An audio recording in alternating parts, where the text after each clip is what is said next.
আসসালামু আলাইকুম। আমরা কিন্তু প্রত্যেকটা মাহফিলে বলি ছাত্র জনতার আন্দোলনে হাসিনা পালাই গেছে, তোর এখন কথা ঠিক কিনা? কারণ তোমাদের মতন ছাত্র যদি না জাগতো, দীর্ঘ কয়েক বছর বিএনপিকে যে নির্যাতন করেছে, জামাত ইসলামকে যে নির্যাতন করেছে, আমরা হাসিনার ভয়ে কোনো কথা বলতে পারিনি, তোর এখন কথা ঠিক কিনা? কিন্তু আমাদের ছাত্র জনতার এক ছাত্র আবু সাইদ নিজের জীবন দিয়ে প্রমাণ করলো যে বাতিলের সঙ্গে আপোষ করার কোনো সুযোগ নাই, দরকার হয় জীবন দেব। আল্লাহ রাস্তায় যারা জীবন দেয় তারা কোনোদিন মরে না, তোর এখন কথা ঠিক কিনা? কি বুঝলেন? আবু সাইদ মরছে? মরছে? মরেনি। আমার গ্রামে এক সম্পর্কে চাচাতো ভাইয়ের ছেলে হয়েছে, আমার কয় হুজুর ছেলেটার নাম রাখবো, আপনি আলেম মানুষ, একটা ভালো নাম কন। আমি বললাম আবু সাইদ। ওই সেই খুশি, তাই হুজুর আমার মনেই নাই, ছেলেটার নাম রাখছে আবু সাইদ। আমার এক খালাতো সম্পর্কে খালাতো বোনের একটা মেয়ে হয়েছে, খালা আমার মোবাইল করে বলতেছে, বাবা তুমি হুজুর মানুষ, আমার নাতনির নাম রাখবে, একটা ভালো নাম কও। তো আমি কইলাম হাসিনা। সেই খুশি হাসিনা। খালা 30 সেকেন্ড কোনো কথা কয়নি, মোবাইলে কথা হচ্ছে, কথা বন্ধ। আমি খালা কথা বন্ধ করলো কেন? আমি খালা খালা খালা বলি, উত্তর দেয় না। যখন উত্তর দিল তখন বলতেছে, এই তুই আলেম না জালেম? আমি বললাম খালা এত রাগ করছেন, আমি একটা ভালো নাম শুনবার চাইলাম আর তুই খুনি হাসিনার নাম কস। আমি তখনই বুঝলাম 100 বছর এই বাংলাদেশের কোন মেয়ে জন্মালে তার নাম হাসিনা কেউ ভুলেও রাখবে না, তোর কথা ঠিক কিনা? তার মানে কি বুঝতেছেন? আবু সাইদ মরে নাই, হাসিনাই পছন্দ হয়েছে, তোর কথা ঠিক কিনা? এই পচা হাসিনাকে এই বাংলাদেশে আসার অনেকে গুজব লীগ আছে না নাই? এরা কিন্তু আওয়ামী লীগের একটা দল, গুজব লীগ। মাঝে মধ্যে গুজব তোলে, আপা ফিরে আসবে, হাসিনা ফিরে আসবে, হাসিনা ফিরে আসবে। হাসিনা যতই ভারতে আশ্রয় নেক, ভারতের বাবার ক্ষমতা নাই হাসিনাকে বাংলাদেশে পাঠাতে পারে, ধরে কোন কথা ঠিক কিনা? পাঠালে ক্ষমতার চেয়ার পাবি। বাংলার জনগণ এত পাগলা না, আমার কথা কি বুঝতেছেন? একটু মনোযোগ দিয়ে শুনবেন। লিয়াবলুয়াকুম আইয়ুকুম আহসানু আমালা, এই আয়াতটাকে বোঝানোর জন্য বলতেছি। ইমানের টিকিট নিয়ে মুসলমান যাত্রী হয়ে ইসলাম গাড়িতে যখন চড়বেন, ইসলাম গাড়ি চলতে চলতে আপনাকে জান্নাত বাড়িতে পৌঁছায় দিবে। আপনাদের জয়পুরহাটে সকালে কোনোদিন গেছেন? জয়পুরহাটে দেখবেন, জয়পুরহাটে একটা বাস স্ট্যান্ড আছে না নাই? ওই বাস স্ট্যান্ডের সকালে দেখবেন কতগুলো জিকির করতেছে, ঢাকা ঢাকা ঢাকা ঢাকা ঢাকা ঢাকা ঢাকা ঢাকা, করে কি করে না? না, ঢাকা ঢাকার কথাই বলতেছি। কারণ জান্নাত হচ্ছে সবচাইতে দামি সুন্দর আবাসস্থল, আর বাংলাদেশের সবচাইতে দামি জায়গার নাম হলো ঢাকা, জোরে কোন কথা ঠিক কিনা? কারণ ঢাকা হলো বাংলার রাজধানী। তো একজন দৌড়ে গিয়া ওই হেলফারের হাত ধরে বলতেছে, এই পাগলাই তুই কি রাজাকার নাকি? বলে কেমনে? বলে তুই জয়পুরহাটের মাটি দাঁড়িয়ে তুই ঢাকার জিকির করিস। আজকে আমরা যখন কোরআনের হক কথা বলে মানুষকে জান্নাতের কথা বলি, যে দুনিয়াতে যেভাবে চলতেছে এইভাবে চললে জান্নাত পাবা না, বরং আল্লাহর কোরআন অনুযায়ী চলা লাগবে, ধরে কোন ঠিক কিনা? তখন কতগুলো লোক আমাকে মাইক কাড়ালে, আমাকে টেজের অপমান করে বলে এরা রাজাকারের বাচ্চা। আসলে কি হক কথা বললি রাজাকার? আপনাদের কি মনে হয় হক কথা বললি রাজাকার? ওই লোকটা যে বলতেছে ঢাকা ঢাকা ঢাকা ঢাকা, এটা কি মিথ্যা কথা? কিন্তু বলতেছে তুই কি রাজাকার নাকি? জয়পুরহাটের মাটির জিকির কর, জয়পুরহাট জয়পুরহাট জয়পুরহাট, তুই জয়পুরহাট জিকির না করে ঢাকা ঢাকা করিস। তখন বলতেছে ভাই আপনি বুঝবার পারেননি, উদউ ইলা সাবিলি রাব্বিকা বিল হিকমা মাউইযাতিল লিল হাসান। আল্লাহ কোরআনে বলেছে হিকমতের সাথে সুন্দর ভাষায় মানুষকে বুঝাও। তো বলতেছে ভাই তুমি বুঝবার পারোনি, আমি হলাম ওই হানিফ গাড়ির হেল্পার, আমি হলাম ওই হানিফ গাড়ির কি হেল্পার রে ভাই। আমি জয়পুরহাটের মানুষকে ঢাকাত নিয়ে যাবার চাই, এই জন্যই বলতেছে ঢাকা ঢাকা ঢাকা ঢাকা ঢাকা, মানে যারা ঢাকাত যাবে তারা যেন এই গাড়িতে চড়ে। তো বলে এই গাড়িতে চড়ার নিয়ম কি? বলে ওই যে কাউন্টার আছে, ওই কাউন্টারে গিয়ে একটা টিকিট করো, টিকিটের দাম হলো 1000 টাকা, যাও একটা টিকিট করো। এই টিকিটটাই হলো ঈমান লা ইলাহা ইল্লাল্লাহ। যাও ওই কাউন্টারে গিয়ে একটা টিকিট করো। ও দৌড়ে গিয়ে ঢাকা যাওয়ার জন্য কাউন্টারে একটা টিকিট করছে 1000 টাকা দিয়ে। এখন বলতে যে ভাই টিকিট যখন করছো গাড়ির মধ্যে গিয়ে বসো। ওই গাড়ির মধ্যে গিয়ে জানলার ধারত বসেছে। কার ধারত? কারণ ও ঢাকাত যাবে খালি ফিরি ফিরি না, ঢাকাত যাওয়ার সময় জানলাতে বহু কিছু দেখবে। যদি মাথা ঘুরে বমি হবার চাই তাহলে জানলা দেয় পরে চোখ করে ফেলে দিবি, এরকম সুযোগ খুঁজাই লোকটা জানলার কাছে বসেছে। আর একজন যাত্রী ওটা ওর পাশেই বসে গেছে। গাড়ি যখন ফুল হয়ে গেল তখন বলতেছে, ওস্তাদ এবার গাড়ি ছাড়েন, কারণ যাত্রী দিয়ে গাড়ি ফুল হয়ে গেছে। ওস্তাদ এখন জয়পুরহাট থেকে ঢাকার উদ্দেশ্যে রওনা দিয়েছে, কিন্তু যেই লোকটা প্রথম 1000 টাকার টিকিট কাটছে ওর একটা বদ অভ্যাস হলো, ওই মাঝে মাঝে জানলা দিয়ে হাত বার করে, এরকম হাত বার করে আবার ঢুকাই, হাত বার করে আবার ঢুকাই, মাঝে মাঝে মাথাতে এরকম দেখে, মানে ভিতর থেকে ভালো দেখা যায় না, মাথা বার করে দেখে। তখন ওর পাশের যাত্রী চিন্তায় পড়ে গেছে, কে রে কোনো ট্রাকের সাথে বাসের সাথে বেজা যদি আর হাত ভাঙ্গা যায়, ই যে হাত বার করতেছে ঢুকাচ্ছে, যদি হঠাৎ একটা গাড়ি এসে আর হাত ভাঙ্গা যায় তো জনগণ আমার কি বলবে, এই ভাই তুমি ভালো হয়ে বসে আছো, তোমার পাশেরটা ভালো না, তুমি তাকে দাওয়াত দাওনি, তুমি তাকে ভালো হওয়ার দাওয়াত দাওনি। মনে করেন আপনি নামাজ পড়েন, আপনার পাশের বাড়ির লোক নামাজ পড়ে না, আপনি মনে করতেছেন আমি নামাজ দিয়ে জান্নাতে যাব, এত সোজা না, এত সোজা না। কারণ আল্লাহ কোরআনে বলেছেন, কু আনফুসাকুম ওয়া আহলিকুম নার, জাহান্নামের আগুন থেকে যদি বাঁচতে চাও একলা বাঁচতে হবে না, তোমার আহাল পরিবার সবাইকে নিয়ে বাঁচা লাগবে। জোরে কোন কথা ঠিক কিনা? তুমি তোমার বাড়ির থেকে একলা মসজিদে যাও আর তোমার বেটা পাশের ঘরেই ঘুম পাড়ে, তোমার বেটার বয়স এখন 22 বছর, তো 22 বছরের ছেলে ঘুম পাড়ে আর তুমি মুরব্বী নামাজ পড়ো, তুমি দোয়া করো আল্লাহ আমি জান্নাতে যাব, আল্লাহ কয় এত সোজা না। যতক্ষণ তোমার বেটাকে সঙ্গে নিয়ে নামাজ না পড়বে ততক্ষণ তুমি বাবা জান্নাতে যাবার পারবা না। এই জন্য আল্লাহ নবী বলেছেন 7 বছর থেকে নামাজের তালিম দাও, আর 10 বছর থেকে মেরে পিটা হলো তাকে নামাজ ধরাও, এটাই হলো ইসলামের শিক্ষা। জোরে কোন ঠিক কিনা? তো এখন জানলা দিয়ে হাত বার করে ঢুকাই, আপনারা বলেন তো এই ভালো মানুষের উপর দায়িত্ব আছে না নাই? কি দায়িত্ব?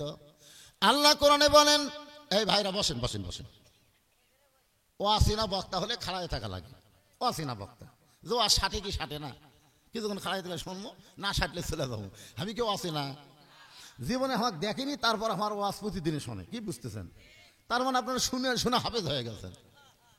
বসেন বাবা বসেন, বসলেই মজা, দাঁড়া থাকলে আপনাকে ঠান্ডা বেশি লাগবে, যেই বসবেন দেখেন আল্লাহর একটা অবারিত রহমত এসে ঠান্ডার দিন আপনার দেহ গরম হয়ে যাবে, খালি বসে দেখেন। হ্যাঁ আপনার বসেন, সবাই বসে থেকে দেখেন, দুইজন ওই সাইড মারতেছে দেখছেন, বসবার খলি, আসলে বসবার পারবে না তো, পেশা পায়খানা করে কাপড় চুপড়ে এমন অবস্থা, তাতে বসলেই বিপদ। এগুলো সব আপনার পার্টি নাকি? হ্যাঁ বসো বসো বাবা বসো। ভিতরে যাবে, ভিতরে যাবার গেলে জুতা হাতত নিবি, তখন জুতা আপনার মাথার উপর দিলিয়ে দেবে, জানেন আপনি? তা আপনারা চাবেন যে পায়ের জুতা আপনার মাথার উপর উঠুক, তো এই জন্য ভিতরে ওদেরকে না ডেকে বরং আপনি চাপে বসেন। শীতের দিনে চাপলে লাভ না লস, যত চাপবেন ততই মজা, এই জন্য চাপে আপনারা বসেন, ওরা সাইডে বসুক। আল্লাহ কোরআনে বলেন, ওয়ামান আহসানু কাওলাম মিম্মান দাআ ইলাল্লাহ ওয়া আমিলা সালিহান ওয়া ক্বালা ইন্নানি মিনাল মুসলিমিন। আল্লাহু আকবার সবাই বললেন না, আজকে বিএনপিও আল্লাহু আকবার করলো, তাও আপনাকে কি হুঁশ হয় না? আমি এতদিন জানতাম আওয়ামী লীগ বিএনপি আল্লাহু আকবার কয় না, কিন্তু আজকে দেখলাম বিএনপির একজন নেতা হয়ে আল্লাহু আকবার দিল, স্লোগান দেয়নি? আপনার বিএনপির মিছিলে কোনোদিন আল্লাহু আকবার শুনছেন? কথা কয় না, শুনছেন আওয়ামী লীগের মিছিলে? কিন্তু আজকে আমার ভাই এই কোরআনের পরিশেষে দলীয় স্লোগান ভুলে গিয়া আল্লাহর স্লোগান দিয়েছে। ধরে কোন কথা ঠিক না? যখন কোরআনের তেলাওয়াত হবে, ওয়াইদা তুলিয়াত আলাইহিম আয়াতুহু জাদাতহুম ঈমানান, আল্লাহ তার ঈমান এমন বাড়িয়ে দিবে যে জবান দিয়ে শয়তান তাড়ানোর আল্লাহু আকবার বের হয়ে যাবে। তো আপনাদের তো বার হলো না। এই আয়াতের বাংলা অর্থ শোনেন আগে। ওই মানুষের চাইতে উত্তম কোনো মানুষ নাই যেই মানুষ আল্লাহর রাস্তায় মানুষকে দাওয়াত দেয় এবং নিজে নেক আমল করে এবং সে যে মুসলমান এটা সমাজের মধ্যে প্রকাশ করে বেড়ায়। এখন সে ভালো হয়ে বসে আছে। ভাইজান আপনি যে গাড়ি তুলছেন, গাড়ির নিয়ম কানুন জানেন না, মানে সুন্দর করে বলতেছে, হাত বার করতে ঢুকাচ্ছে, তো আপনি যে গাড়ি চড়ছেন হারিফ গাড়ির নিয়ম জানেন না। আপনার মাথার উপর দেখে লেখা আছে হাত বাহিরে রাখবেন না, মাথা বাহিরে রাখবেন না, নিজের জিনিস নিজের সযত্নে রাখবেন, অন্যর জিনিস নিবেন না। দেখেন তো লেখা আছে না? ওই পড়ার পরে বলতেছে জানি ঠিকই মানি না,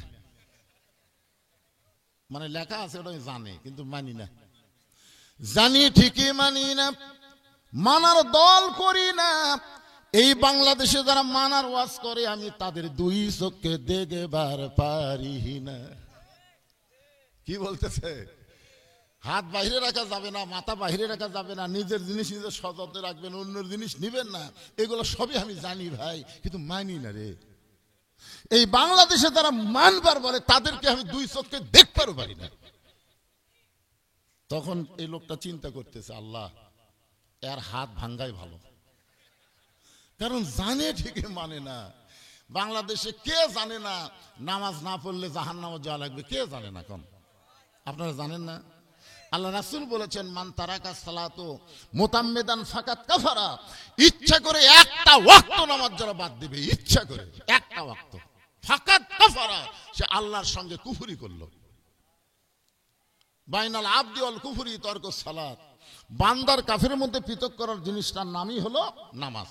যে নামাজ পড়বে সে আল্লাহর বান্দা, আর যে নামাজ পড়বে না সে কি? তাহলে যে নামাজ পড়বে সে কি হবে? না, যে নামাজ পড়বে সে কি হবে? বান্দা। ধরে কোন কি? এই যে বলতেছে বাইনাল আবদে, আব্দুল মানে তো বান্দা, অল কুফরি, বান্দার কাফের মধ্যে পৃথক করার জিনিসটা হলো নামাজ। আল্লাহ কোরআনে বলেন, ফাদখুলি ফি ইবাদি ওয়াদখুলি জান্নাতি। যে আমার বান্দা হয়ে মসজিদের মধ্যে ঢুকলো, ও মসজিদের মধ্যে ঢুকলো না, ও যেন জান্নাতের মধ্যে ঢুকে গেল। না সুবহানাল্লাহ, খুব জোরে হচ্ছে না। তার মানে আপনার মনে হয় আজকে শীতের ঠেলায় এসব নামাজ পড়েননি। এই আপনারা, এই যুবকের, এই তোমরা এসব নামাজ পড়েন নাকি? আপনি যুবক, কাক কই কে উত্তর দেয়? যারা এশার নামাজ না পড়ে ওয়াজ শুনতেছে, এদের চেহারা কেমন? বক্তা ওয়াজ করছে, মাথার উপর কেউ টুপির উপর পাগড়ি পরে নামাজ পড়লে আল্লাহ খুশি হয়ে 70 গুণ সওয়াব দেয়। ওই সেদিন থেকে পাগড়ি পরে নামাজ পড়ে। কিন্তু একদিন মসজিদে গিয়া দেখে পাগড়ি মনে হলে আনে নাই। ও চিন্তা করতেছে, জামাতে নামাজ পড়লে 27 গুণ আর পাগড়ি দিলে 70 গুণ। ইচ্ছা করে জামাত তরক করছে। সমস্ত মুসল্লি জামাতে নামাজ পড়ে যখন চলে গেছে, ও তখন একলাই মসজিদের মধ্যে ঢুকে এক টানে লুঙ্গি খুলছে।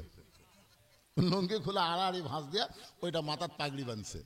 70 গুণ সওয়াবের আশায় লুঙ্গি খুলে মাথার পাগড়ি বাঁধে রুকুর থেকে যখন শেষ দাঁত গেছে, এমন সময় মুসল্লি মসজিদের মধ্যে ঢুকাই কয়, সর্বনাশ, এটা কি রে? ন্যাংটা অবস্থায় শেষ দাঁত, 5 হাত মারছে তো। ওই লাভ দুটো বলে, ভাই আমার মারেন কেন?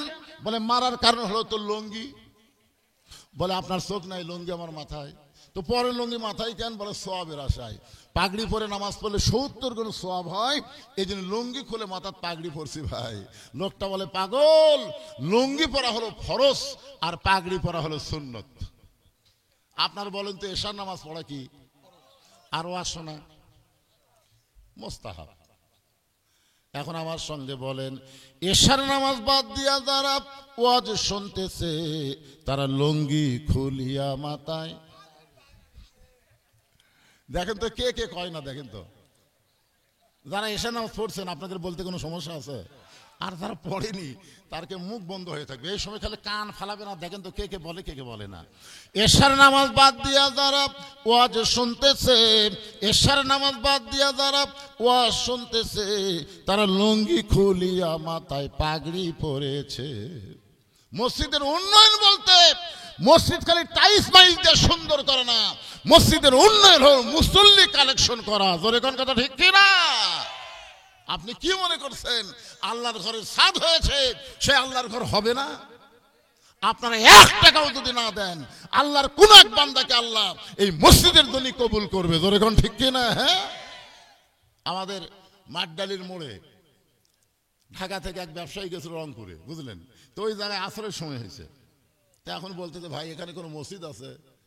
হচ্ছে না, এখানে তো কোনো মসজিদ নেই, তবে একটা মসজিদ করতেছে আর কি, চাটাই দিয়ে। তো বলে, সেই মসজিদ কোথায়? কই ওই যে। তো চাটাইয়ের মসজিদে ওই আসরের নামাজ পড়ার জন্য যায় অজু করবে, বুঝলেন। অজু করবার যায় থেকে ট্যাপ টুপ কিছু নেই, একটি বলা আছে, তারপর শ্যালপা ধরা, শ্যাওলা ধরা। ও এখন ওই টি বলে অজু করবার যায়, সিট পাটা হয়ে পড়ছে। একটা দুই পা পিছলে পড়িছে। আর সাথে যেগুলো লোক আছে যাই হোক তুলে সব ধুয়ে টুয়ে এই মসজিদ কমিটি ডাক ডাক মসজিদ কমিটি করি হলো সব কয়টা ডাকা বলতে চাই তোর কে খোঁজে কোনো ইঞ্জিনিয়ার আছে নাকি? তো বলে কেন সরকার নিয়ে যায় ইঞ্জিনিয়ার আছে এখানে 3 তলা মসজিদ করতে কয় কোটি টাকা লাগবে? এই কয় কোটি টাকা লাগবে ধর।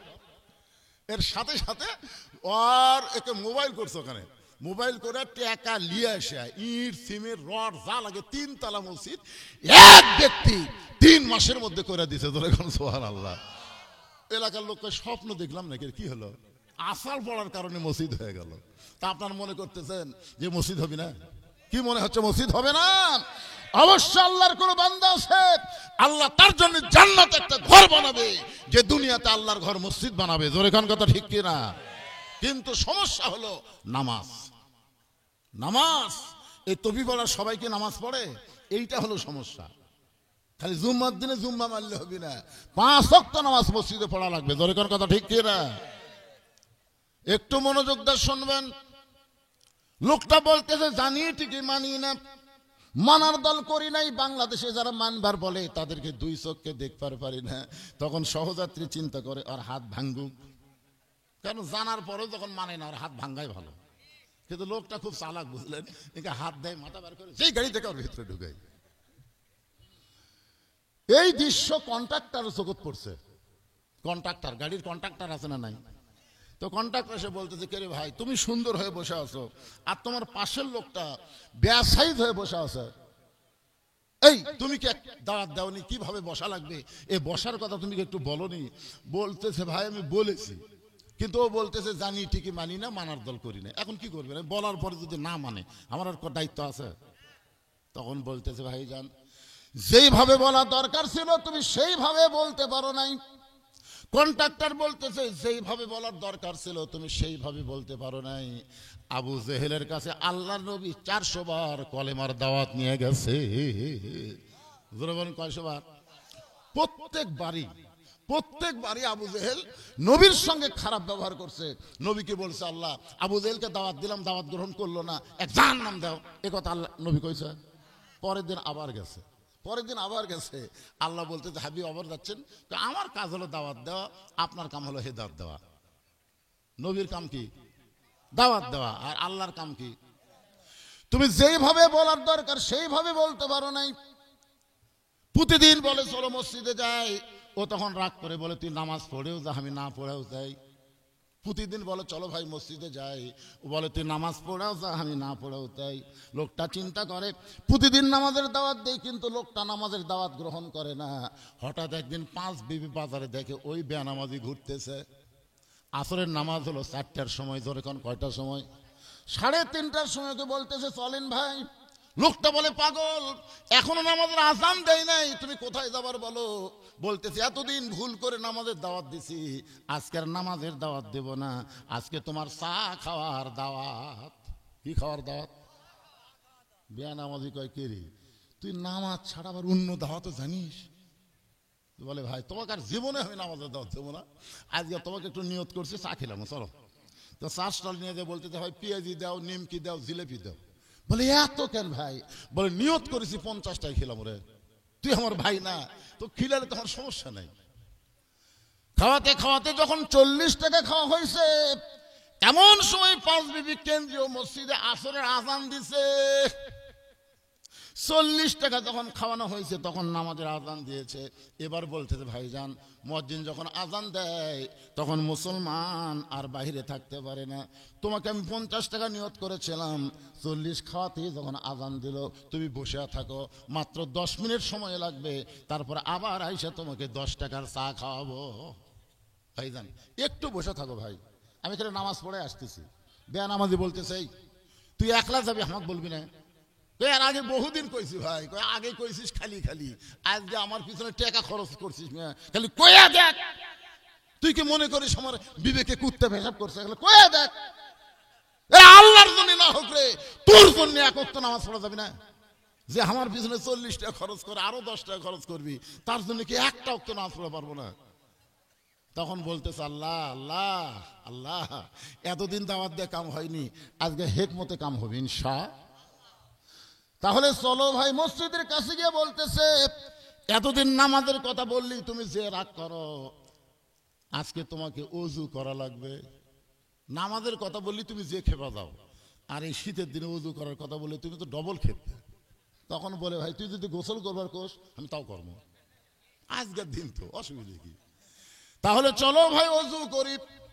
এবার সুন্দর করে ওযু করানোর পরে বলতেছে, ভাইজান আল্লাহর ঘরে ঢুকতে গেলে ডান পায়ে ঢোকা লাগবে। শুধু ডান পায়ে ঢুকলে হবে না, জবান খুলে একটা দোয়া পড়া লাগবে, আল্লাহুম্মা আফতাহলি আবওয়াবা রাহমাতিক।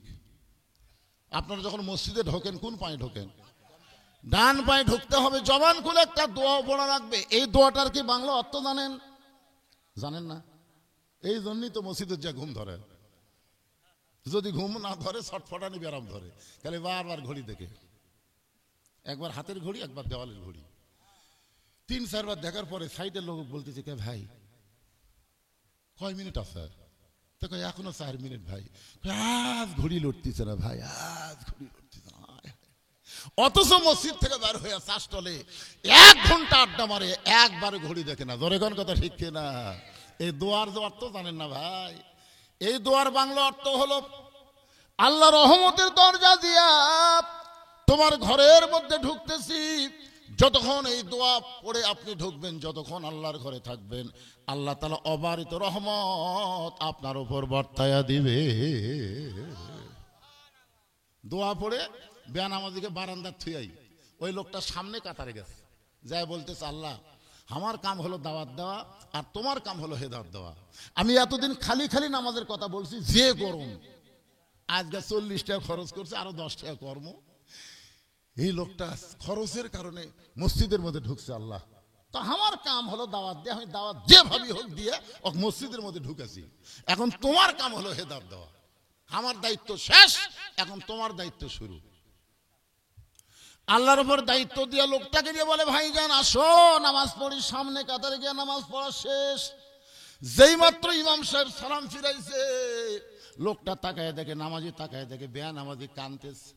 বলে, ভাই কান্দো কেন?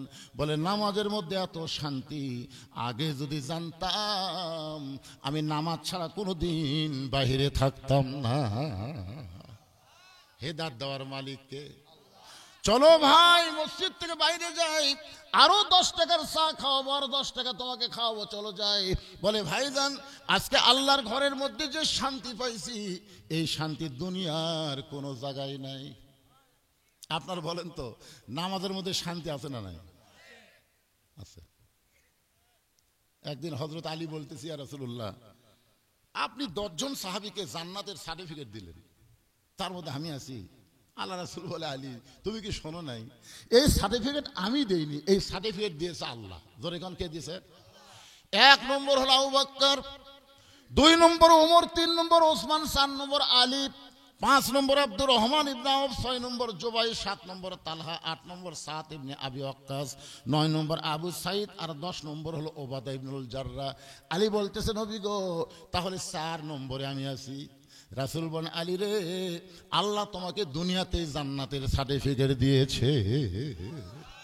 আলী বলতেছে, হুজুর এটা যদি ঠিক হয়, আল্লাহ আমাকে দুনিয়াতে সার্টিফিকেট দিয়েছে জান্নাত, এখন থেকে যদি আমি আল্লাহর ইবাদত না করি, তাহলে কি সার্টিফিকেট থাকবে না বাতিল হবে? রাসূল বলতেছে, আলী তুমি যদি আল্লাহর কোনো ইবাদত না করো, তারপরেও আল্লাহ তোমাকে জান্নাত দিবে। সুবহানাল্লাহ কন না কেন? এই কথার মধ্যে হিকমত আছে ভাইজান, একটু মনোযোগ দিয়ে শুনবেন। ইমানের টিকিট নিয়ে মুসলমান যাত্রী হয়ে ইসলাম গাড়িতে কেউ যদি চড়তে পারে, ইসলাম গাড়ি চলতে চলতে তাকে জান্নাত নামক বাড়িতে পৌঁছায় দেবে। আল্লাযী খালাকাল মাউতা ওয়াল হায়াতা লিয়াবলুয়াকুম আইয়ুকুম আহসানু আমালান ওয়া হুয়াল আজিজুল গফুর। আলী বলতেছে, হুজুর একদিনে কি সব বাদ দেওয়া যায়? আজ থেকে আমি আর ফজরের নামাজ পড়বো না আজ থেকে, কারণ ফজরের নামাজ আমার খুব কষ্ট লাগে। আপনাদের বলেন তো, এই শীতের দিনে ফজরের নামাজ কেমন লাগে? ভালো। এমনি এমনি কয় না, অন্তর থেকে কয়। আমি একটা হুজুর মানুষ বাড়ি, তাও আমার কষ্ট লাগে। আর আপনাদের কষ্ট লাগে না? কি রে, আমি না খেজুর, আপনারাই হুজুর। সুবহানাল্লাহ। আর বউ কুনার ঘুতে দেয়, আমি ঘুতে দাও কেন? তাহলে ওয়াজ করে সে ঘুম পাড়তেছেন, ফজরে আজান দিছে, হুঁশ পান না। লিমা তাকুলু মা লা তাফালুন, যে বক্তা ওয়াজ করে আমল করে না, ই হলে 1 নম্বর মুনাফিক। জোরে কোন কথা ঠিক কি না? আজান দিয়েছে এত পান না কেন? প্রথম খুব রাগ হয় বইয়ের উপর, শালা ঘুমতে তুলে দিল। পরে যখন মসজিদে যাই তখন বইয়ের জন্য দোয়া করে, আল্লাহ এরকম বউ যদি ঘর না থাকতো, আমার মতন হুজুরও ফজর নামাজ বাড়ি পড়তো, জামাত পড়বার পারতো না। জোরে কোন ঠিক কি না? বইয়ের জন্য আমি দোয়া করি পরে, কিন্তু আগে মেজাজ খারাপ হয়। বিশেষ করে এই শীতের 2 মাস অনেক যুবক দেখবেন ফজর আজান দেওয়ার পরে 2.5 হাত, আগে আসলো 3.5 হাত, যে আজান শুরু হবে আস্তে আস্তে ওই কমে যাবে। মানে আজান শুনবে না, দেখে ল্যাব মাথার উপর দেয়, ল্যাব যদি মাথার উপর দেয় তাহলে পাওটা যে বের হবে, ওই পাওটা টাইনা বুকের সঙ্গে আনে। বাহির থেকে মনে করবেন চাউলের বস্তা ঢাকাতেছে, কে মাথাও নাই পাও নাই, এই যুবক গেল কোথায়? যদি আপনি বিড়াল যেমন ইন্দুর ধরে চুপি চুপি এসে ওই ল্যাপটা আলগা করেন, তাহলে ল্যাপের ভিতরে ওর সাইজ, আর সকালবেলা সাইড ঠিবে কুত্তার সাইজ। ফজরের নামাজ বাদ দিয়া ঘুম পাড়ে যারা, কুত্তার মতো আমল করে তারা। আমি যেই বলবো ফজরের নামাজ বাদ দিয়া ঘুম পাড়ে যারা, কুত্তার মতো আমল করে তারা, বলতে পারবেন ভাইজান? ফজরের নামাজ বাদ দিয়ে ঘুম পাড়ে যারা, কুত্তার মতো আমল করে। আরো জোরে বলেন। এই ওয়াজ আমি নাটোরে করছি, করা মাত্রই 4-5টা কুত্তা দৌড়াচ্ছে। আচ্ছা, মাহফিলের পিছনে আমি যে ওয়াজ শুরু করি, মুয়াজ্জিন আজান দিলে কুত্তা ভেবে করে ওঠে না, ওই রকম। কে রে কুত্তা খেপলো কেন? আমি যেই মাত্র চিন্তায় পড়ে গেলাম কুত্তা কেন খেপলো, এমন সময় কোরআনের আয়াত আমাকে বলতেছে, সুম্মা রাদাদনাহু আসফালা সাফিলিন। আমি তখন আবার বললাম, ফজর নামাজ বাদ দিয়ে ঘুম পাড়ে যারা, কুত্তার চাইতেও খারাপ তারা। যেই বলছি কুত্তার চাইতেও খারাপ তারা, 1 সেকেন্ডে আর 1 কুত্তাও নাই। কুত্তা আমাকে বুঝা দিল, হুজুর বেয়ান আমাদেরকে কুত্তার সাথে তুলনা করতেছেন, ইয়ার কি মরেন? যারা নামাজ পড়ে না কুত্তার চাইতেও খারাপ। এটা আমার কথা না, আল্লাহ বলেছেন সুম্মা রাদাদনাহু আসফালিন, রাদাদনাহু আসফালা সাফিলিন। এরা জন্তু জানোয়ারের চাইতেও নিকৃষ্ট। এখন আমার সঙ্গে বলা লাগবে, এই যুবকেরা সবাই বলো, তোমরা যদি এশার নামাজ না পড়ে আর শোনো, অসুবিধা কি? নিয়ত করো ফজর থেকে আর নামাজ ছাড়বো না। আল্লাহ কয় যত নামাজ না পড়ার পাপ হয়েছে, নিয়ত করা মাত্র আমি সব মাফ করে দিলাম। তাহলে সমস্ত যুবক জবান ক্লিয়ার করে বলো, ফজর নামাজ বাদ দিয়ে ঘুম পড়ে যারা, কুত্তার চাইতেও খারাপ। সবাই কইছে? মসজিদের কিন্তু সিমেন্ট কালেকশন হচ্ছে না, মসজিদের কিন্তু টাইলস কালেকশন হচ্ছে না, মসজিদের মুসল্লি কালেকশন হচ্ছে। জোরে কর কথা ঠিক কথা বলেন। মসজিদ কেন কি করবেন? আক্কেলপুর এক মসজিদে আসনাজ পড়বার যায় দেখি টাইলসের উপরে ধুলে, লোক দেখে কে এত ধুলে কেন? তাই মুয়াজ্জিনকে বললাম, কে ভাই ঝাড় দেন না? হুজুর আজান দিয়ে আকামত দিয়ে কেউ আসে না, হুজুর তা খামাকা ঝাড় দিয়ে কি করবো? দেখেন আমার জায়গা পরিষ্কার, গামছার 2 বাড়ি বাড়ি আল্লাহ আকবার নামাজ পড়ি, ও মানে খালি ওরই জায়গাটা পরিষ্কার আছে। আপনাদের তবি পড়া মসজিদের খবর কি? একটু মনোযোগ দিয়ে শুনবেন। হযরত আলী বললেন, ইয়া রাসূলুল্লাহ, আজ থেকে আমি আর ফজর নামাজ পড়বো না। এশার নামাজ পড়ার পরে হযরত আলী আবার নবীর কাছে বলতে, হুজুর আপনার কি মনে আছে আজ থেকে আর আমি ফজরের নামাজ পড়বো না? রাসূল বললেন, ফজর না পড়লেও আল্লাহ তোমাকে জান্নাত দিবে। আবু বকর বলেন, হুজুর এইরকম বেয়াদবিমূলক কথা আলী বলল, আপনি কিছুই বললেন না। আল্লাহ রাসূল বলেন, আবু বকর তুমি কি কোরআন পড়ো নাই? ইন্না সলাতি ওয়া নুসুকি ওয়া মাহইয়ায়া ওয়া মামাতি লিল্লাহি রাব্বিল আলামিন। নামাজ কার জন্য? নামাজ এই আয়াতের অর্থ বোঝেন না? নিশ্চয় নামাজ, কুরবানি, জীবন, মৃত সব তার জন্য। আল্লাহর নবী বলেন, আবু বকর নামাজ যদি আল্লাহর জন্য হয়, আমি রাসূল বলতে চাই আলীর জীবন যাবে কিন্তু একটা ওয়াক্ত নামাজ বাদ দিবে না। আর নামাজ যদি জান্নাতের জন্য হয় তাহলে আলী নামাজ বাদ দিবি, কারণ জান্নাত পেয়ে গেছে, আর নামাজের কি দরকার। কিন্তু নামাজ যদি আল্লাহর জন্য হয়, আবু বকর তুমি সাক্ষী থাকো, আলী বাদ দিবার পারবে না। আবু বকর কোরআনের আয়াতকে বিশ্বাস করে চুপ করে থাকলো। ফজর পর্যন্ত দেখি কি হয়। হযরত আলী ঈশার নামাজ পড়েছে, ফাতেমাকে বলতেছে, ফাতেমা আজকে ফজরের সময় আমার ডাক দিও না। বলে কেন? বলে আমি তোমার বাবার কাছে বলে আইছি আজ থেকে আর ফজর নামাজ পড়বো না, তোমার বাবা কইছে নামাজ না পড়লেও জান্নাতি।